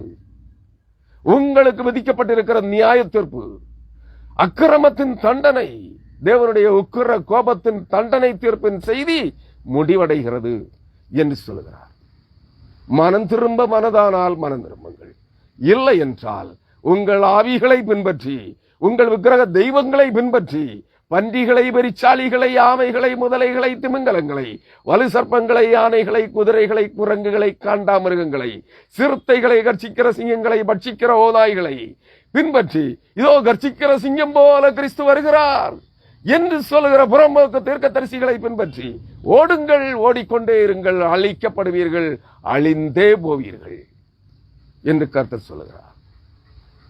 காதுள்ளவன் கேட்க கடவன், விருப்பம் உள்ளவன் இந்த செய்திகளை ஏற்றுக்கொள்ள கடவன். கர்த்தருடைய நியாய தீர்ப்பின் செய்திகள் அனுப்பப்பட்டிருக்கிறது. விருப்பம் இருந்தால் கேட்டு மனம் திரும்புங்கள். கேட்டுக்கொள்வதும் ஏற்றுக்கொள்வதும் ஏற்றுக்கொள்ளாததும் உங்கள் மன விருப்பத்தை பொறுத்தது. ஏதெனில் நன்மையும் தீமையும் உங்களுக்கு முன்பாக வைக்கப்பட்டிருக்கிறது. மரணமும் அழிவும், ஜீவனும் மரணமும், வாழ்வும் அழிவும் உங்களுக்கு முன்பாக வைக்கப்பட்டிருக்கிறது. எது தேவை என்று தீர்மானிக்க வேண்டியது உங்கள் கருத்தில் இருக்கிறது. ஏனெனில் பகுத்தறியும் ஞானத்தை தேவன் உங்களுக்கு தந்திருக்கிறார், அறிவை தந்திருக்கிறார். மனிதன் 6 அறிவு பெற்றவன். 6வது அறிவு பகுத்தறிவு. நன்மை எது, தீமை எது என்பதை அறிகிற அறிவின் ஞானத்தை உங்களுக்கு தந்திருக்கிறார். பயன்படுத்த விருப்பமானால் பயன்படுத்துங்கள், இல்லை என்றால் இவனுக்கு பைத்தியம் என்று சொல்லிவிட்டு போய்விடுங்கள். நீங்களே தெரிந்தெடுப்பு உங்கள் கையில் என்பதை உங்களுக்கு சொல்லி இந்த நாளுக்குரிய செய்தியை இத்தோடு நிறைவு செய்கிறேன். கர்த்தருடைய பரிசுத்த நாமத்திற்கு மகிமை உண்டாவதாக. ஆமென். ஹல்லேலூயா. கர்த்தருக்கு சித்தமானால் நாளைய தினத்திலே காலை 7 மணிக்கு, சரியாக 7 மணிக்கு, ஒருவேளை 5-10 நிமிடங்கள் முன்னோ பின்னோ வரலாம். நாளை ஞாயிற்றுக்கிழமை காலை 7 மணிக்கு ஞாயிற்றுக்கிழமை சிறப்பு செய்தியை நான் உங்களுக்கு இதே ஊடகத்திலே தருகிறேன். இதே அல்ல, பர்னிங் டார்ச் பப்ளிகேஷன், என்னுடைய பைபிள் ட்ரூத்ஸ் முகநூல் பக்கத்தின் இணை பக்கமாகிய பர்னிங் டார்ச் பப்ளிகேஷன்ஸ் என்கிற, எரிகிற தீவட்டி என்கிற அந்த இணை முகநூலின் இணை பக்கத்திலே நாளைக்குரிய செய்தியை தருகிறேன். கர்த்தருக்கு சித்தமானால் வேறு எந்த இடர்பாடுகளும் இல்லை என்றால், வெளியிலிருந்து எந்த தடைகளும் வரவில்லை என்றால் 7 மணி அல்லது 7:05 7:10 இந்த செய்தியை தருகிறேன். வசனத்தை முன்கூட்டியே சொல்லுகிறேன். செய்தியிலே சொன்னேன். யோவான் எழுதின நற்செய்தி நூல் 17ஆம் அதிகாரம் 3ஆம் வசனம். ஒன்றான மெய் தேவனாகிய உம்மையும் ஆண்டவராகிய இயேசு கிறிஸ்து சொன்ன வார்த்தை, அவரை அனுப்பினவராகிய ஒன்றான மெய் தேவனாகிய மூவர் ஒருவராக, ஒன்றான மெய் தேவன் என்றால் பிதாவாகவும் குமாரனாகவும் பரிசுத்தாவியானவராகவும், பிதா குமாரன் பரிசுத்தாவியானவராகிய ஒன்றான மெய் தேவன், இருக்கிறவராகவே இருக்கிற மெய் தேவன், அவரையும் ஒன்றான மெய் தேவனாகிய உம்மையும் நீர் அனுப்பினவராகிய இயேசு கிறிஸ்துவையும் அறிவதே நித்திய ஜீவன். அந்த இயேசு கிறிஸ்துவே சொல்லுகிறார். அதை குறித்து ஒரு 2 மணி நேரம் அல்லது குறையாமல் 1.5 மணி நேரம் ஒரு செய்தியை நாளைய தினத்திலே நீங்கள் கேட்கலாம். அதுவரை பிரிவோம் கர்த்தருடைய நாமத்தினாலே. கர்த்தருடைய நாமத்தினாலே, கர்த்தருக்கு சித்தமானால் நாளைய செய்தியிலே சந்திப்போம். ஆமென். ஹல்லேலூயா.